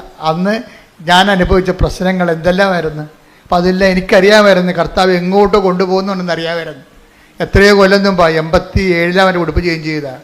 അച്ഛനായ 2 കൊല്ലം കഴിഞ്ഞപ്പോൾ ഉടുപ്പ് ചേഞ്ച് ചെയ്യാനോട് പറഞ്ഞു. ഞാൻ ചേഞ്ച് ചെയ്തു. അന്ന് ഭയങ്കര പ്രശ്നമായിരുന്നു അത് ചെയ്യാൻ. പക്ഷേ കർത്താവ് എന്നെ ശരിക്കും സഹായിച്ചു, എൻ്റെ രൂപതയെ സഹായിച്ചു. എന്നെ സസ്പെൻഡ് ചെയ്യുകയോ അങ്ങനെ ആക്രമിക്കുകയോ ഒന്നും ചെയ്തില്ല. എന്നെ അക്സെപ്റ്റ് ചെയ്തു. അതുകൊണ്ടല്ല എനിക്ക് സർവ് ചെയ്യാൻ പറ്റിയത്. അപ്പം ദൈവത്തിൻ്റെ ഒരു പരിപാലനം എപ്പോഴും സഭയിലുണ്ടാവും. അതുകൊണ്ടാണ് ഇത്രയും നാൾ നമ്മളിവിടം വരെ എത്തിയത് ശരിക്കും. അപ്പം എന്താ സംഭവിച്ചു കഴിഞ്ഞാൽ, ഈ ദൈവ സമസ്തവും എന്ന് പറയുമ്പോഴേ ഈ ദൈവനാമം എങ്ങനെയാണ് എല്ലാ നാമങ്ങളുടെയും താഴെയായത്? ദൈവനാമത്തെക്കുറിച്ച് നിങ്ങൾ പഠിക്കണം. പഠിക്കുമ്പോൾ നിങ്ങൾക്ക് സുവിശേഷ വില എളുപ്പമാകും. സുവിശേഷ വില എളുപ്പമായി കഴിഞ്ഞാൽ ബാക്കിയെല്ലാം ചേർത്ത് നൽകണ കേസ് കെട്ടാണേ. അതിനുവേണ്ടി നിങ്ങൾ പ്രത്യേകിച്ച് വയറുവേദന മാറണം, കുഞ്ഞുണ്ടാകണം, പറമ്പ് വിൽക്കണമെന്ന് പറഞ്ഞ് ആവലാതിപ്പെട്ട് നിലയും വിളിച്ച് നടക്കേണ്ട ഒരു കാര്യമില്ല. അതൊക്കെ സൈലൻ്റ് ഓട്ടോമാറ്റിക്കായിട്ട് നടക്കുന്ന സംഭവങ്ങളാണ്. നിങ്ങൾ ആദ്യം എന്താ ചെയ്യേണ്ടത്? ആദ്യം ദൈവരാജ്യത്തെയും അതിൻ്റെ നീതിയെയും കുറിച്ച് അന്വേഷിക്കണം.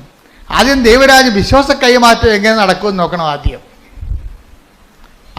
അതുകൊണ്ട് പറ്റുമെങ്കിൽ എപ്പോഴും ഒരു വിജയകുമാർ സാർ ഞാനൊക്കെ പുറത്തു പോകും, എപ്പോഴും ഞങ്ങളുടെ കയ്യിൽ ബൈബിൾ ഉണ്ടാവും. പക്ഷേ സാറാണെങ്കിൽ പോക്കറ്റിട്ടൊരു ചെറിയ ബൈബിൾ ഉണ്ടാവും. ഞാൻ പിന്നെ മൊബൈലിൽ ബൈബിൾ ഉണ്ടെങ്കിൽ എനിക്ക് ആവശ്യമുള്ളപ്പോൾ എടുത്ത് വായിക്കാൻ വേണ്ടി മൊബൈലിൽ ബൈബിൾ ഉണ്ടാവും. എല്ലാവരുടെ മൊബൈലിലേക്കും ബൈബിള് നിങ്ങൾ അപ്ലോഡ് ചെയ്ത് വെക്കണം വായിക്കാൻ വേണ്ടി. നിങ്ങൾ മൊബൈൽ എപ്പോഴും എവിടെ ഉണ്ടായാലും ഉണ്ടല്ലോ. അപ്പം ദൈവം പുതിയ കാര്യങ്ങൾ നൽകുമ്പോൾ പുതിയ സാഹചര്യം നമ്മൾ ദൈവത്തെ മഹത്വപ്പെടുത്താൻ ഉപയോഗിക്കണം. അപ്പം അതുപോലെ തന്നെ വെച്ചാൽ ഇപ്പം ഈ നാമം എങ്ങനെയാണ് ഇത്രയും മഹത്തായ നാമമായത്? ഫിലിപ്പ് 2:6 എടുത്ത്. ദൈവത്തിന്റെ രൂപത്തിലായിരുന്നെങ്കിലും അവൻ ദൈവവുമായുള്ള സമാനത നിലനിർത്തേണ്ട ഒരു കാര്യമായി പരിഗണിച്ചില്ല. തന്നെ തന്നെ ശൂന്യനാക്കിക്കൊണ്ട് ദാസന്റെ രൂപം സ്വീകരിച്ച് മനുഷ്യരുടെ സാദൃശ്യത്തിൽ ആയിത്തീർന്ന് ആകൃതിയിൽ മനുഷ്യനെ പോലെ കാണപ്പെട്ടു. മരണം വരെ, അതേ കുരിശു മരണം വരെ അനുസരണമുള്ളവനായി തന്നെ തന്നെ താഴ്ത്തി. ആകയാൽ ദൈവം അവനെ അത്യധികം ഉയർത്തി എല്ലാ നാമങ്ങൾക്കും ഉപരിയായ നാമം നൽകുകയും ചെയ്തു. അതിനാൽ അവന്റെ നാമം കേൾക്കുന്ന മാത്രയിലെ ഇത് യേശുവിന്റെ നാമത്തിന് മുമ്പിൽ സ്വർഗത്തിലും ഭൂമിയിലും പാതാളത്തിലുമുള്ള സകലരും മുട്ടുകൾ മടക്കുന്നതിനും യേശുക്രിസ്തു കർത്താവാണെന്ന് പിതാവായ ദൈവത്തിന്റെ മഹത്വത്തിനായി എല്ലാ നാവുകളും ഏറ്റുപറയുന്നതിനും വേണ്ടിയാണ്. ഈ ഫോർമുലയാണ് ഞങ്ങൾ ഉപയോഗിക്കുന്നത്. എന്താണ്? In the name of the father, പിതാവായ ദൈവത്തിന്റെ മഹത്വത്തിന് വേണ്ടി യേശുവിന്റെ നാമത്തിൽ ഇടല്ലേ, അതല്ലേ ഞങ്ങൾ ഉപയോഗിക്കുന്നത്. അപ്പൊ യേശു കർത്താവാണെന്ന് പറഞ്ഞാൽ പെട്ടെന്ന് സംഭവിക്കുന്ന ഫസ്റ്റ് പ്രൈമറി ഇഫക്റ്റ് എന്താണ്? പിതാവിന്റെ നാമം മഹത്വപ്പെടും. എന്താ കാര്യം? പിതാവാണ് യേശുക്രിസ്തുവിന്റെ മഹത്വപ്പെടുത്തിയത്. അതുകൊണ്ട് തന്നെ നമ്മൾ ഒരു കാര്യം ചെയ്യുമ്പോൾ in the name of the Father എന്ന് ആദ്യം പറയും, and Son and the Holy Spirit. പിതാവായ ദൈവത്തിൻ്റെ മഹത്വത്തിനായി യേശുക്രിസ്തു പരിശുദ്ധാത്മാവിൻ്റെ സംസർഗത്തോടെ യേശുക്രിസ്തുവിൻ്റെ നാമത്തിൽ I command you the name of Jesus Christ be healed. ഇത്രയേ ഉള്ള സാധനം, സിമ്പിളാണ്. ആർക്ക് വേണമെങ്കിലും പറയാം. പറയുമ്പോഴുള്ള പ്രശ്നം എന്ന് വെച്ച് കഴിഞ്ഞാൽ ആ വ്യക്തിയുടെ ഫാക്കൽറ്റി കറക്റ്റായിരിക്കണം. വേറെ പ്രശ്നമൊന്നുമില്ല. ആർക്ക് വേണമെങ്കിലും പറയാം ഇത്. അതായത് ഒരു വ്യക്തിക്ക് നല്ല സുവിശേഷത്തിൻ്റെ ഈടുവെപ്പുകൾ ഉണ്ടെങ്കിൽ, അല്ല വ്യക്തിയുടെ സമയം മുഴുവൻ വാട്സപ്പ് നോക്കി വല്ല കോമഡിയും കണ്ട് കോമരം തുള്ളി നടക്കുന്ന പാർട്ടി കാണുന്ന പാട്ടിലെല്ലാം വിരുന്നിനും പോയി എല്ലായിടത്തും പോയി നാടകം കണ്ടുകൊണ്ട് സിനിമയിൽ നടഞ്ഞ പരിപാടികൾ നടക്കട്ടെ. ഇതിനൊരു കമ്മിറ്റ്മെൻ്റ് ഉണ്ട്. ക്രിസ്തുവിനെ കമ്മിറ്റ് ചെയ്ത് അവൻ്റെ നാമത്തിന് കമ്മിറ്റ്മെൻറ്റ് ചെയ്യാൻ, അവൻ്റെ നാമത്തെ, പിതാവായ നാമത്തെ മഹത്വപ്പെടുത്താൻ വേണ്ടി അവൻ്റെ നാമത്തെ നമ്മൾ ഉപയോഗിക്കുകയും, അവൻ്റെ നാമം വിളിച്ചപേക്ഷിക്കുമ്പോൾ അവന് നമ്മൾ അറിയാതെ പറയണത് എന്താണ്? നീ കർത്താവാണെന്നാണ് പറയണത്. എന്നതിൻ്റെ അർത്ഥം എന്താണ്? ഈ വൈദ്യശാസ്ത്രമല്ല കർത്താവ് എന്നതിൻ്റെ അർത്ഥം. യേശു കർത്താവാണെന്ന് അർത്ഥം കൊണ്ട് പറഞ്ഞാൽ അതിൻ്റെ അർത്ഥം എന്ന് പറയുന്നത് സ്കാനിങ് മെഷീനും അല്ല കർത്താവ്, ആരും അല്ല കർത്താവ്. പിന്നെ ആരാണ്? യേശു മാത്രമാണ് കർത്താവ്. യേശു പല കർത്താക്കന്മാരുണ്ടായ പ്രശ്നമാണത്. നിങ്ങൾ വിചാരിക്കുന്നത് വലിയ പ്രശ്നങ്ങളൊന്നും. നിങ്ങൾ എന്ത് വെച്ചാൽ നിങ്ങൾ വിഷയത്തിന് പ്രാധാന്യം കൊടുക്കുന്നത് കൊണ്ടാണ് ഇത് ലാഗ് ചെയ്ത് പോണത്. വീട്, ജോലി, വിവാഹം, വെളിച്ചം, വെള്ളം, വഴി എന്നൊക്കെ പറഞ്ഞുകൊണ്ട് നിങ്ങൾ കണ്ണും കായി കരഞ്ഞുകൊണ്ടാകണില്ലേ? അതുകൊണ്ടാണ് ഈ വിഷയം ലാഗ് ചെയ്യണത്. ഇതിൻ്റെ വിഷയം ക്രിസ്തു കൈമാറ്റമാണെന്ന് കണ്ടു കഴിഞ്ഞാൽ, ഇത് ഹെഡാണല്ലോ, തല അതാണല്ലോ. തലയെന്ന് പറയുന്നത് എന്താണ്? ഇതിൻ്റെ അകത്ത് ക്രിസ്തു കൈമാറ്റമാണ് തലയെന്ന് പറയുന്നത്, ഉടമ്പടിയുടെ കാര്യം. കൃപ ടാപ്പ് ചെയ്യണത്, കൃപ നമുക്ക് ലഭിക്കണത് ഇതുപോലെ വിശ്വാസ കൈമാറ്റത്തിലൂടെയാണ്. അതാണ് ദൗത്യം. അതാണ് 14:26 നമ്മൾ വായിച്ചത് നടപടി പുസ്തകം. ക്രിസ്തുവിനെ കൈമാറുന്നതിലൂടെ ഉള്ള ദൗത്യത്തിന് ആവശ്യമായ കൃപ എന്ന power of God. Power of God എന്നതിൻ്റെ അർത്ഥം ദൈവത്തിൻ്റെ കൃപ. അപ്പം നിങ്ങളെ, അതല്ലേ ഈശോ പറഞ്ഞത്, പിശാചുക്കൾ നിങ്ങൾക്ക് കീഴടങ്ങുന്നു എന്നുള്ളതിൽ നിങ്ങളെ കുന്തളിപ്പ് കാണിക്കേണ്ടതാണ്. അതൊന്നും ഇല്ല അന്ന്.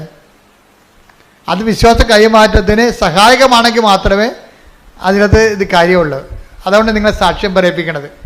നിങ്ങൾക്കൊരു അനുഭവം കിട്ടിക്കഴിഞ്ഞാൽ ഞങ്ങൾ നിങ്ങളെ കൊണ്ട് സാക്ഷ്യം പറയിപ്പിക്കും. സാക്ഷ്യം പറയുകയാണെങ്കിൽ മുങ്ങുന്ന ഒത്തിരി കാണ്ടാമൃഗങ്ങളുണ്ട്, പക്ഷെ എല്ലാം തിരിച്ചു വരുന്നുണ്ട്. കൊമ്പ് ഒടിഞ്ഞ് തിരിച്ചു വരും. എന്താ കാര്യം? ദൈവത്തിന് കൊടുക്കേണ്ട ദൈവത്തിന് കൊടുക്കണില്ല. അതാണ് പ്രശ്നം. ഞങ്ങൾ എന്തുകൊണ്ടാണ് നിങ്ങൾക്ക് സാക്ഷ്യം പറയാൻ അവസരം തരണത്? സാക്ഷ്യം പറയാൻ അവസരം തരുന്നത് നിങ്ങൾക്ക് കിട്ടിയിട്ടുള്ള ദൈവാനുഗ്രഹങ്ങൾ നോട്ട് ബൈ മെറിറ്റിലാണ് കിട്ടിയിരിക്കുന്നത്. എന്താണ്? ദൈവത്തിൽ നിന്നാണ്. കാര്യം മെറിറ്റ് കൊണ്ടല്ല, യോഗ്യത കൊണ്ടല്ല, കർത്താവിൻ്റെ കൃപ കൊണ്ടാണ്. കൃപ കൊണ്ടാണെങ്കിൽ അത് യേശുക്രിസ്തു നാമത്തിൻ്റെ മഹത്വത്തിൻ്റെ അടിസ്ഥാനത്തിൽ കിട്ടിയിരിക്കുകയാണ്. അതുകൊണ്ട് തന്നെ നാമത്തെ പിതാവായ ദൈവത്തിൻ്റെ ക്രിസ്തുവിനെ ഏറ്റുപറയുന്നതിലൂടെ പിതാവായ ദൈവത്തിൻ്റെ മഹത്വത്തിനായിട്ടാണ് നമ്മൾ ഏറ്റുപറയണത്. അപ്പോൾ സാക്ഷ്യം പറയണത് നിസ്സാരമല്ല. വല്ല കണ്ടാമൃഗം വല്ലോടത്ത് കിടന്നുണ്ട് സാക്ഷ്യം പറയുന്നതിനെതിരെ സംസാരിച്ച് ഒരു കഥയില്ല. എന്താ കാര്യം? സാക്ഷ്യം പറയുന്നവരെ എന്താ ചെയ്യേണ്ടത്? അത് പിതാവായ ദൈവത്തിൻ്റെ മഹത്വത്തിനാണ്.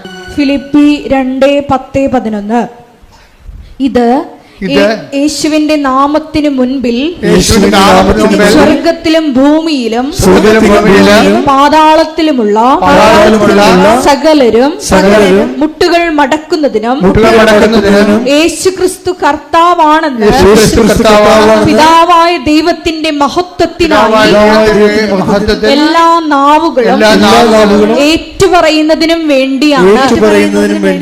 അപ്പൊ യേശുക്രിസ്തു കർത്താവാണെന്ന് പറയുമ്പോൾ ഓട്ടോമാറ്റിക്കായി സംഭവിക്കുന്നത് എന്താണ്? പിതാവിൻ്റെ നാമം മഹത്വപ്പെടും. ഇപ്പൊ കർത്താവാണ് നിങ്ങളെ സുഖപ്പെടുത്തിയെന്ന് പറയുമ്പോൾ ഇവിടെ സംഭവിക്കുന്നത് എന്താണ്? പിതാവിൻ്റെ നാമത്തെ നിങ്ങൾ മഹത്വപ്പെടുത്തുകയാണ്. പിതാവിൻ്റെ നാമത്തെ മഹത്വപ്പെടുത്താൻ ഒരു അവസരമാണ് നിങ്ങൾക്ക് നൽകണത്. അതെന്തിനു വേണ്ടിയാണ്? ഇത് നിങ്ങൾ പിതാവായ ദൈവത്തിൻ്റെ നാമത്തെ മഹത്വപ്പെടുത്തുമ്പോൾ എന്ത് സംഭവിക്കും? വിശ്വാസം കൈമാറ്റപ്പെടും. അതെന്തുകൊണ്ടാണ്? പിതാവായ നാമത്തെ നിങ്ങൾ മഹത്വപ്പെടുത്തുന്നത് മറ്റുള്ളവർ കേൾക്കുന്നു. കേൾക്കുമ്പോൾ എന്താ സംഭവിക്കണത്? വിശ്വാസം ജനിക്കുന്നു. കാര്യം എന്താണ്? വിശ്വാസം കേൾവിയിൽ നിന്നാണ് ഉണ്ടാകുന്നത്. 10:17 വയസ്സത്തെ റോമ ശ്രുതികട ഹല്ലേലൂയ ഹല്ലേലൂയ ഹല്ലേലൂയ ഹല്ലേലൂയ ഹല്ലേലൂയ യേശുവേ നന്ദി ഹല്ലേലൂയ ഹല്ലേലൂയ ഹല്ലേലൂയ. റോമ 10:17 ആകയാൽ വിശ്വാസം കേൾവിയിൽ നിന്നും കേൾവി ക്രിസ്തുവിനെ പറ്റിയുള്ള പ്രസംഗത്തിൽ നിന്നുമാണ്. Praise the Lord. സാക്ഷ്യം ഒരേ സമയം തന്നെ പ്രഘോഷണമാണ്.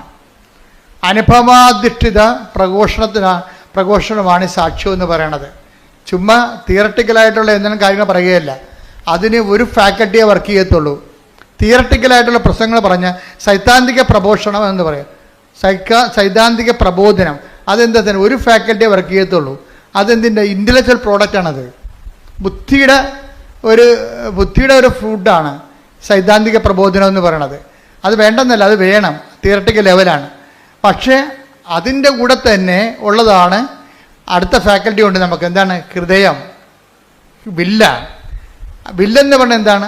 അനുഭവജ്ഞാനമാണ്, അറിവ് മാത്രമല്ല, അപ്ലൈഡ് നോളജ്. ഞാൻ തിയറി എടുത്തിട്ട് അതിനെ പ്രാക്ടീസ് ചെയ്തു, അപ്പോഴെനിക്ക് യേശു കർത്താവാണെന്നുള്ള അനുഭവം ഉണ്ടായിരുന്നു. അതെനിക്ക് ഹീലിംഗ് ആയി തോന്നി. അപ്പം ഞാൻ 92 വയസ്സുള്ള അപ്പാപ്പൻ എന്താ ചെയ്ത്, അപ്പാപ്പൻ ഇവിടെ വന്നപ്പോൾ അഡ്രിനൽ ഗ്രന്ഥി ഇരിക്കണില്ലേ, അപ്പോൾ അവൻ്റെ പാങ്ക്രിയാസ് ഇരിക്കുന്ന സ്ഥലത്ത് സൈത്തെടുത്തിട്ട് എൻ്റെ കർത്താവിൻ്റെ ഉന്നതമായ നാമത്തിൽ, സഭയുടെ അധികാരത്തിൽ, കുരിശിൻ്റെ അടയാളത്തിൽ, ദൈവത്തിൻ്റെ ശക്തിയാൽ ഈശോനാമത്തിൽ സൗഖ്യം പ്രാപിക്കട്ടെ. അത്രയേ ഉള്ളൂ, സിമ്പിൾ, തീർന്നില്ലേ? പക്ഷെ പറയണത് ആരാണ്?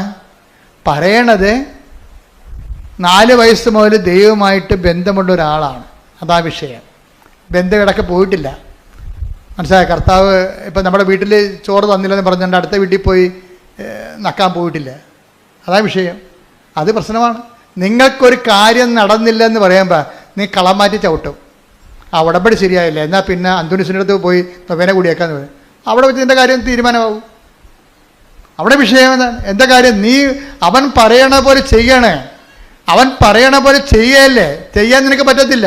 അതുകൊണ്ട് നിങ്ങൾ എന്ത് ചെയ്യും? പാട്ട് പാടി നടക്കും. നിത്യസഹായ മാതാവ്, ആന കൂന എന്നൊക്കെ പറഞ്ഞ് പാടിക്കൊണ്ട് നടക്കും. ആ പാട്ട് പാടിയേ തീരത്തില്ല. ചില കാര്യങ്ങൾ പാട്ട് പാടി തീരത്തില്ല. എന്താ കാര്യം? പറഞ്ഞിരിക്കുന്നത് അവൻ പറയണ പോലെ ചെയ്യാനാണ്. ചെയ്യാന്ന് വെച്ച് കഴിഞ്ഞാൽ നിങ്ങൾ എനിക്ക് ഭൂമിയുടെ അതിർത്തികൾ വരെ സാക്ഷികളായിരിക്കും. അല്ല പ്രാർത്ഥനക്കാരായിരിക്കും എന്നല്ലേ, നിങ്ങളെനിക്ക് സാക്ഷികളായിരിക്കും. ജീവിതം കൊണ്ട് ക്രിസ്തുവിന് സാക്ഷ്യം വഹിക്കണം. അപ്പം ഇതിൻ്റെ പ്രഥമ നിലപാട്, വിശ്വാസത്തിൻ്റെ പ്രഥമ പാഠങ്ങൾ പിന്നിടണം. ഹെബ്രായർ 6:1 അതിനാൽ ക്രിസ്തുവിന്റെ വചനത്തിന്റെ പ്രഥമ പാഠങ്ങൾ പിന്നിട്ട്. അപ്പൊ ഞാൻ നൊവേനയൊന്നും എതിർത്തിട്ടൊന്നുമില്ല. നിങ്ങൾ പറയരുത് അച്ഛൻ നൊവേനക്കെതിരെ സംസാരിച്ചൊന്നും പറയരുത്. ഇല്ല, എതിരില്ല. അത് പ്രഥമ പാഠങ്ങളാണ്. വിശ്വാസത്തിന് പ്രഥമ പാഠങ്ങളുണ്ട്. നമുക്കറിയാമല്ലേ, 4ാം ക്ലാസ്സുണ്ട്, 10ാം ക്ലാസ്സുണ്ട്, +2 ഉണ്ട്, പിന്നെ എന്താണ്, ഡിഗ്രി ഉണ്ട്, പോസ്റ്റ് ഗ്രാജുവേഷൻ ഉണ്ട്, PhD ഉണ്ട്. കേട്ടാ, വിശ്വാസത്തിന് പല പല പാഠങ്ങളുണ്ട്. വിശ്വാസത്തിൻ്റെ ഈ പാഠങ്ങളെല്ലാം പഠിച്ച് പിന്നിടേണ്ടതാണ്. അല്ലാതെ 65 വയസ്സായിട്ട് ഇപ്പോഴും പഴയ പാഠം പാടി നടന്നാൽ എങ്ങനെ ശരിയാവും? ശരിയാകത്തില്ല. അതുകൊണ്ട് ഓരോ ദൈവം എന്ത് ചെയ്യും? ദൈവം അതുകൊണ്ട് ക്ലൈമറ്റ് ചേഞ്ച് വെച്ചിട്ടുണ്ട്. നീ ഒരു വിശ്വാസത്തിൻ്റെ പാതയിൽ പോകുകയും എന്നിട്ട് നീ പറയും ഉടമ്പടി നീ പറയും ഇനി നിനക്ക് U-turn എടുക്കാൻ സമയമായി. എന്താ കാര്യം? ഇനി അവൻ പറയണ പോലെ ചെല്ലിയാൽ മാത്രം പോരാ, ഇനി ചെയ്യണം. അതാണ് ഉടമ്പടിയിലേക്ക് വരുമ്പോൾ വിശ്വാസത്തിൻ്റെ പ്രഥമ പാഠങ്ങൾ പിന്നിട്ടു പക്വതയ്ക്ക് വളരുകയാണ്. അവൻ പറയണ പോലെ ചെല്ലിയാൽ മാത്രം പോരാ, ഇനി എന്താണ്? ചെയ്യണം. ചെയ്യുമ്പോൾ എന്താണ് ആദ്യം ചെയ്യേണ്ടത്? അവനെ കൈമാറണം. തലയാണ് ആദ്യം വേണ്ടത്. ബാക്കി എല്ലാ അവയവങ്ങളും ഉണ്ടായാലും വെച്ച് പിടിപ്പിക്കാൻ പറ്റും. തല പോയാൽ പോയത് തന്നെ. ബാക്കി എല്ലാ അവയവങ്ങളുണ്ടായാലും വെച്ച് പിടിപ്പിക്കാൻ പറ്റും നമുക്ക്. പക്ഷെ തല പോയതാണ്. തലച്ചോറ് പിന്നെ ഉണ്ടാക്കാൻ പറ്റത്തില്ല. ഒരു തുള്ളി പോലും ഉണ്ടാക്കാൻ പറ്റത്തില്ല. അത്രയും സ്ഥലം പാരലൈസ്ഡ് ആവും. വിശ്വാസത്തിൻ്റെ തലയെന്ന് പറഞ്ഞാൽ എന്താണ്? വിശ്വാസ കൈമാറ്റമാണ്. അതെപ്പോഴും വിശ്വാസ കൈമാറ്റമാണ്. അപ്പോൾ ആദ്യമേ കയറി വിശ്വാസ കൈമാറ്റത്തിൽ കൈ കൊടുത്താൽ പിന്നെ എളുപ്പമാവും. എന്നെ കാണുന്നവരോട്, ഞാൻ സംസാരിക്കുന്നവരോട് എവിടെ ചെന്ന് എനിക്ക് സംസാരിക്കാൻ അറിയാൻ പാടില്ലെങ്കിൽ കൃപാസനം പത്രം എടുത്ത് കൊടുക്കും. എന്തുകൊണ്ടാണ് ദൈവം 18 ഭാഷയിലേക്ക് ഈ പത്രത്തെ വളർത്തിയത്? നമ്മൾ ആരും അറിഞ്ഞില്ല. ഒരു രാത്രിയും പകലും അമ്മ ഇതിനെ വളർത്തുകയാണ് ശരിക്കും. ഇന്ന് 18 ഭാഷയിലുണ്ട് പത്രം. ഇന്ന് ചിക്കാഗോയിൽ പത്രം അവർ പുതുതായി അവിടെ തന്നെ ഞങ്ങൾ PDF അയച്ചു കൊടുത്തിട്ട് അവിടെ തന്നെ പ്രിൻ്റ് ചെയ്യുകയാണ്. ഇപ്പോഴ് ഒരു ചിക്കാഗോ എഡിഷൻ പത്രം ഇംഗ്ലീഷ് പത്രം ഇറങ്ങുകയാണ്. അങ്ങനെ ഓരോ രാജ്യത്തും അവരുടേതായിട്ടുള്ള വേർഷൻസ് ഇറങ്ങും. എന്താ കാര്യം? അമ്മയുടെ പ്രത്യക്ഷീകരണം, ദുരന്തം ഉണ്ടാകാമ്പോൾ പ്രാർത്ഥിക്കണമെന്നാണ് അമ്മ പറഞ്ഞത്. ലോകത്തിൻ്റെ എല്ലാ വശങ്ങളിലും പ്രാർത്ഥന പടയാളികളെ സൃഷ്ടിക്കുകയാണ്. എന്തിനാണ്? ദുരന്തത്തെ പ്രതിരോധിക്കാൻ വേണ്ടി ദൈവികമായ നടപടിയാണ് ഒരു ഉടമ്പടി സൈന്യത്തെ രൂപീകരിക്കുക.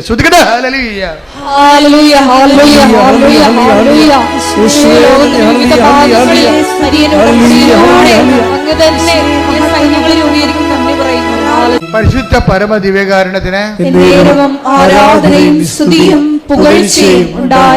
അപ്പോഴേ ഈ 92 വയസ്സുള്ള അപ്പൻ്റെ പാങ്ക്രിയാസിലെ കല്ലുകൾ നിറഞ്ഞ പാങ്ക്രിയാസിലെ ഓപ്പറേഷൻ ഇനി ആൻറ്റിബയോട്ടിക്സ് കൊടുക്കുന്ന സുഖപ്പെടാത്ത പാങ്ക്രിയാസിലെ ഓപ്പറേഷൻ നടത്താൻ 92 വയസ്സുകാർക്ക് പറ്റത്തില്ല എന്ന് പറഞ്ഞുകൊണ്ട് വൈദ്യശാസ്ത്രം റിജക്റ്റ് ചെയ്ത പാങ്ക്രിയാസിൽ എന്താ ചെയ്യണത്? സൈത്ത് പൂശിട്ട് പറയും, എൻ്റെ കർത്താവിൻ്റെ ഉന്നതമായ നാമത്തിൽ. അപ്പം നാമമാണ് അവിടുത്തെ പ്രധാനപ്പെട്ടത്. എൻ്റെ കർത്താവിൻ്റെ നാമം ഉന്നതമായ നാമമാണ്. ഫിലിപ്പിയർ 2:7 അനുസരിച്ച് എൻ്റെ കർത്താവിൻ്റെ ഉന്നതമായ. അപ്പം എൻ്റെ കർത്താവ് എന്ന് പറയാൻ കഴിയണം. ഞാനൊരിക്കലും നമ്മുടെ കർത്താവെന്ന് ഞാൻ പറയാറില്ല, ഒരിക്കലും പ്രാർത്ഥനയിൽ എൻ്റെ കർത്താവെന്ന് പറയത്തുള്ളൂ. നിങ്ങൾ കേട്ടിട്ടില്ലേ? എൻ്റെ കർത്താവിൻ്റെ ഉന്നതമായ നാം. അതായത് ഞാൻ ഈ 65 കൊല്ലം അല്ലെങ്കിൽ 61 കൊല്ലം 4 വയസ്സിലാണ് എനിക്ക് വിശ്വാസം കിട്ടുന്നത്. അപ്പോൾ ഈ 4 വയസ്സിന് തൊട്ട് ഇന്ന് വരെ ഞാൻ അനുഭവിച്ച ഒരു ക്രിസ്തുവുണ്ട്. അതെല്ലാത്തേക്കും ഉന്നതമായൊരു ക്രിസ്തുവാണ്. ആരും എന്നെ പഠിപ്പിച്ച ക്രിസ്തുവല്ല, അനുഭവത്തിലൂടെ ഞാൻ കണ്ടറിഞ്ഞ എൻ്റെ കുടുംബത്തിൻ്റെ വിശുദ്ധമായ അപ്പൻ്റെ വിശ്വാസ പാരമ്പര്യത്തിൽ നിന്ന് കണ്ട് മനസ്സിലാക്കിയ ദൈവത്തെ സഭ എനിക്ക് താത്വികമായി പഠിപ്പിച്ചു തന്നു. സഭയിൽ പഠിപ്പിച്ചു തന്ന മൊത്തം ഞാൻ ഉൾക്കൊള്ളുകയും അതനുസരിച്ച് ക്ലാസ്സിൽ കൃത്യമായിട്ടിരുന്നത് പഠിച്ച് മനസ്സിലാക്കി അങ്ങനെ സഭയും കുടുംബവും കൂടി കൈമാറിയ ക്രിസ്തുവുണ്ട്. അതാണ് എൻ്റെ കർത്താവ്. അതിനെ ഞാൻ ആപ്ലിക്കേറ്റ് ചെയ്തിട്ടുണ്ട്. എൻ്റെ ജീവിതത്തിൻ്റെ അഗ്നി പരീക്ഷകളിലൂടെ ക്രിസ്തുവിൻ്റെ കുരിശ് ഞാൻ കയ്യിൽ നിന്ന് കളയാതെ ഞാൻ കുരിശ് തീ കടൽ നീന്തി കടന്ന ചരിത്രം എനിക്കുണ്ട്. അപ്പോൾ അതങ്ങനെ വരുമ്പോഴാണ് അതിൽ എന്നെ കൂടെ സഹായിച്ച കർത്താവാണ് എൻ്റെ കർത്താവ്. സ്പിരിറ്റ് ഓഫ് മേരി എന്ന് നമ്മൾ പറയത്തില്ല, മറിയത്തിൻ്റെ ആത്മാവ്.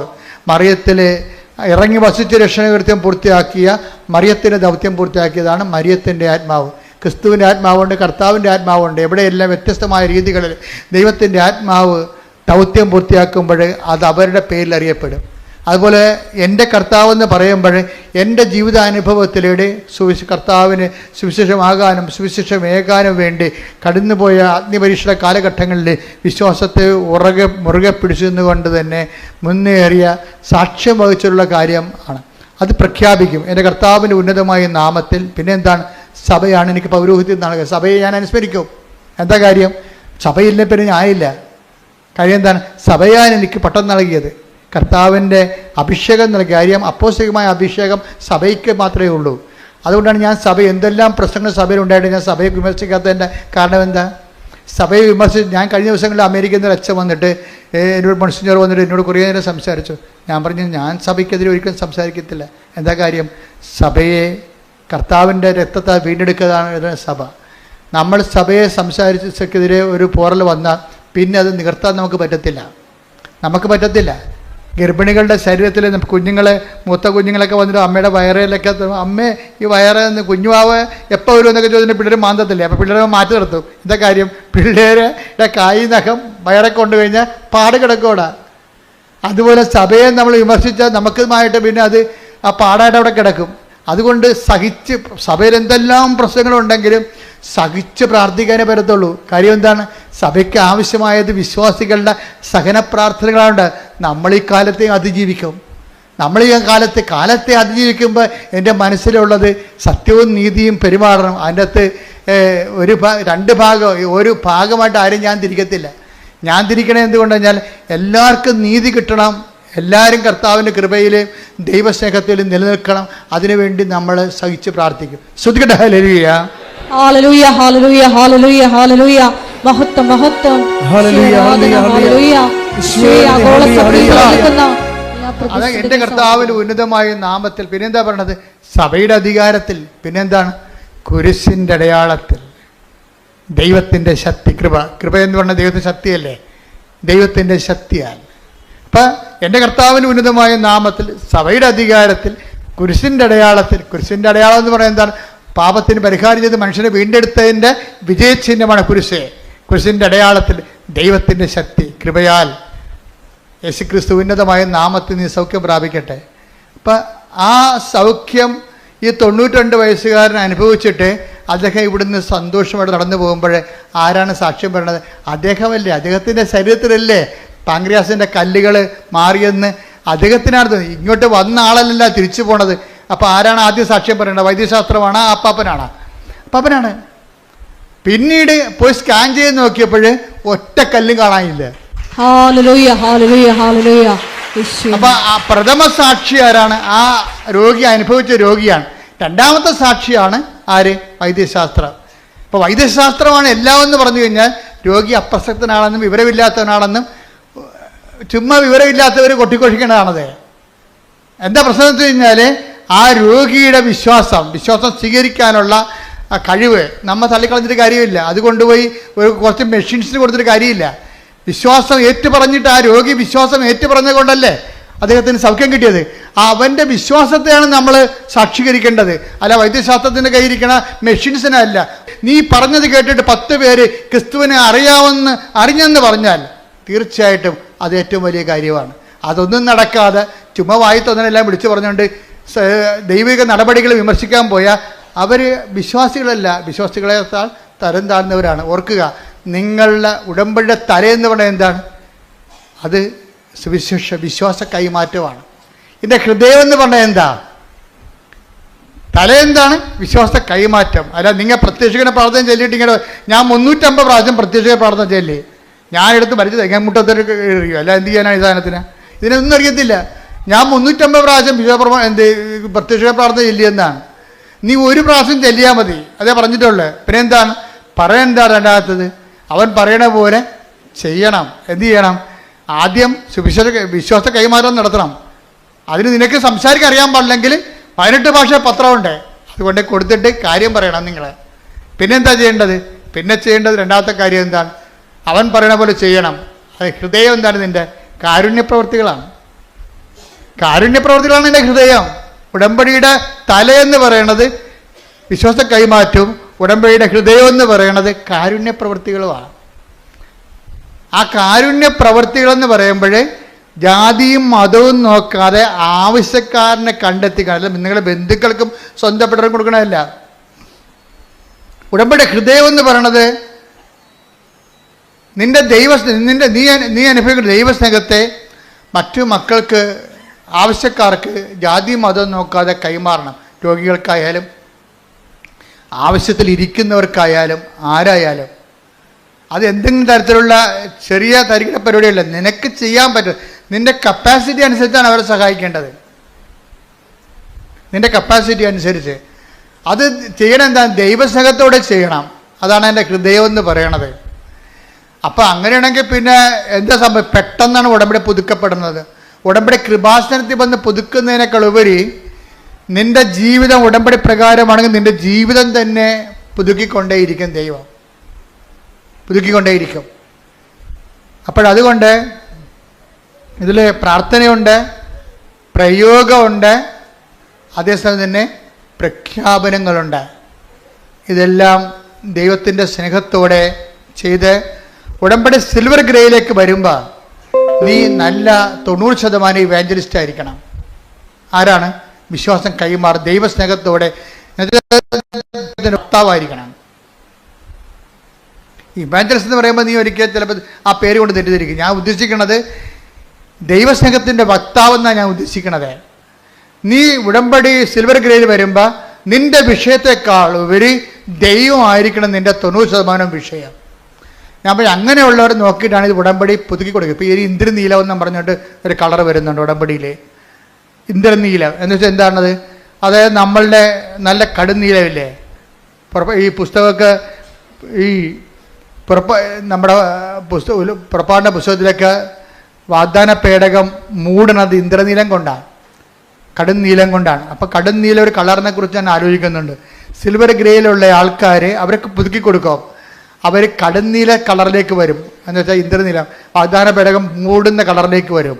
അത് വരുമ്പോൾ എന്ത് ചെയ്യും? അവർ പൂർണ്ണമായിട്ടും കൃപ നിറഞ്ഞവളും അവർ തന്നെ വിശ്വാസ കൈമാറ്റം പ്രധാനപ്പെട്ട ലക്ഷ്യമായിട്ട് മാറുന്ന ഒരാൾക്കാരാണ് പുതുക്കിടുക. അല്ലാതെ ഇപ്പോഴും ആൾക്ക് പേരക്കടാവിന് കേന്ദ്ര വിദ്യാലയത്തിൽ ഇത് കിട്ടണം, വീട്ടിലെ ഓഹരി കിട്ടണം എന്നൊക്കെ പറഞ്ഞ് നടക്കുന്ന ആൾക്കാരില്ലേ, അവർക്കിത് പുതുക്കിയിട്ട് കാര്യമില്ല. അതുകൊണ്ടാണ്.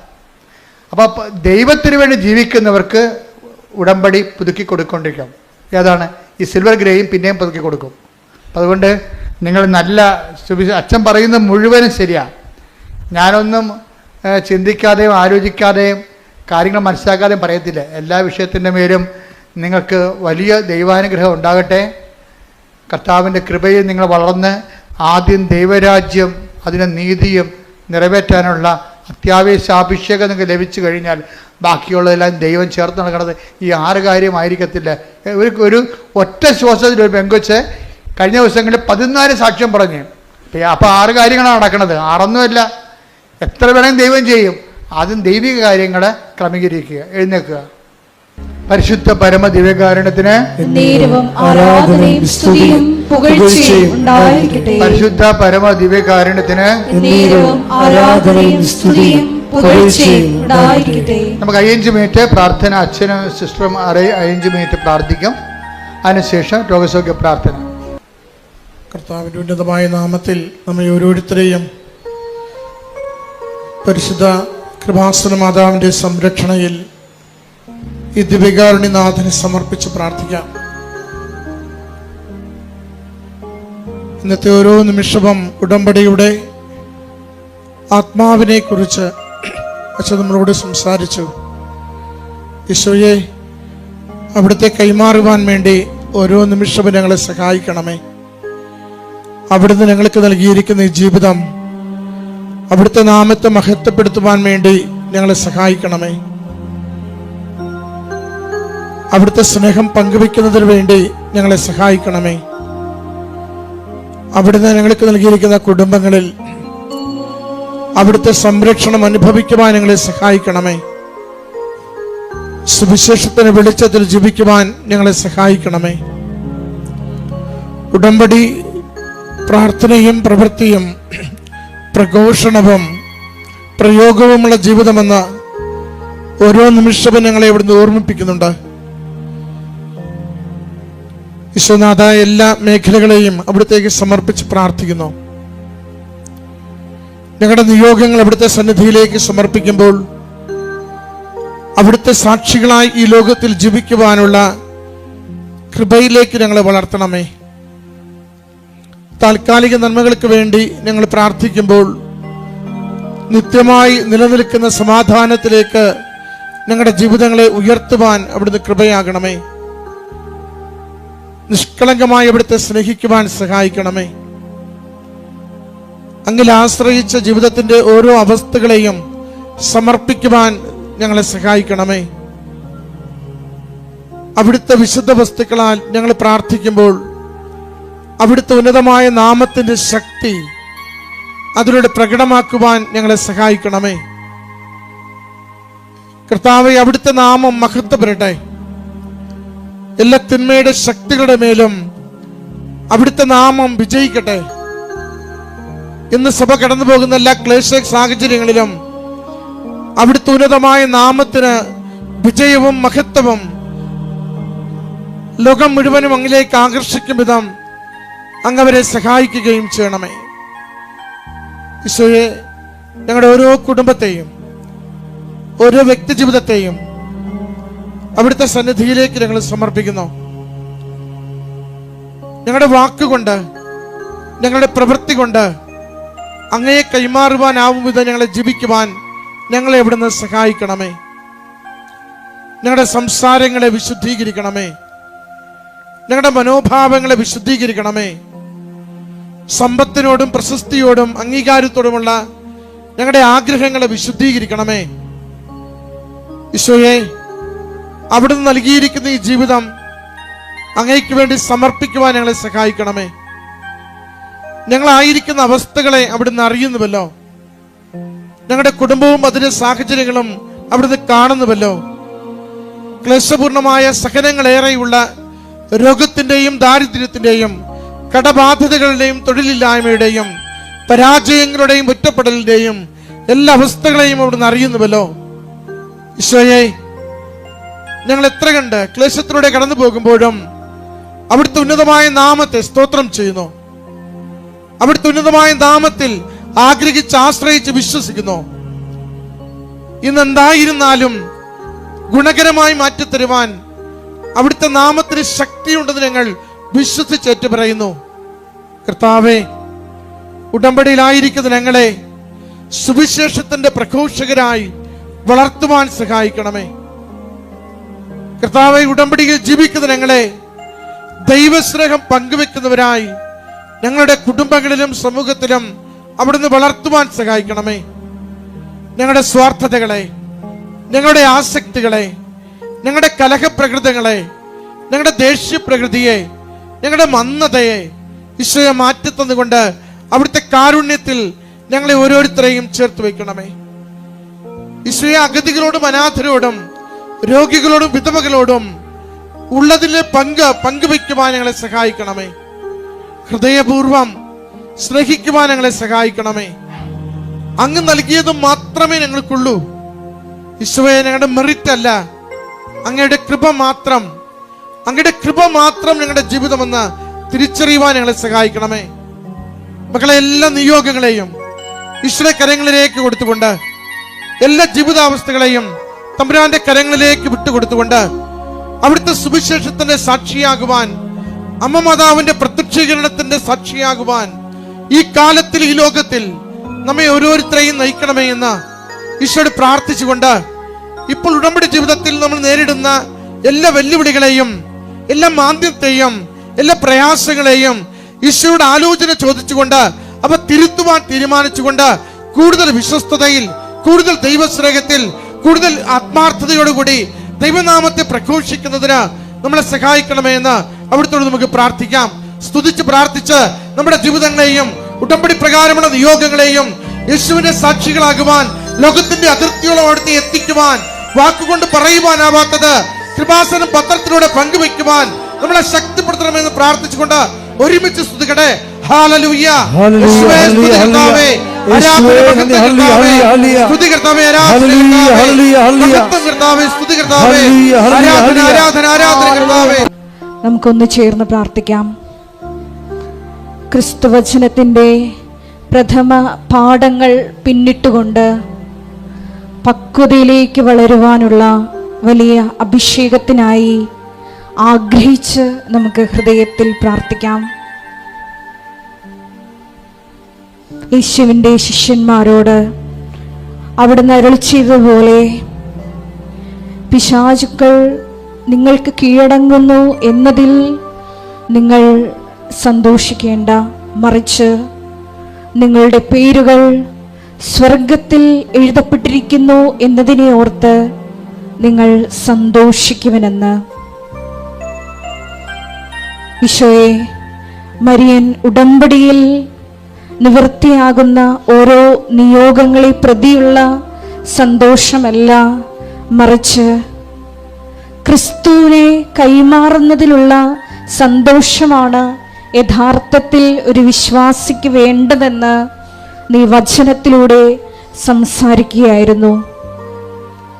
മരിയൻ ഉടമ്പടിയുടെ തല എന്നത് ഈ സുവിശേഷ കൈമാറ്റമാണ്, ക്രിസ്തു കൈമാറ്റമാണ് എന്ന വലിയ വെളിപാടിന് ഞങ്ങൾ നന്ദി പറയുന്നു.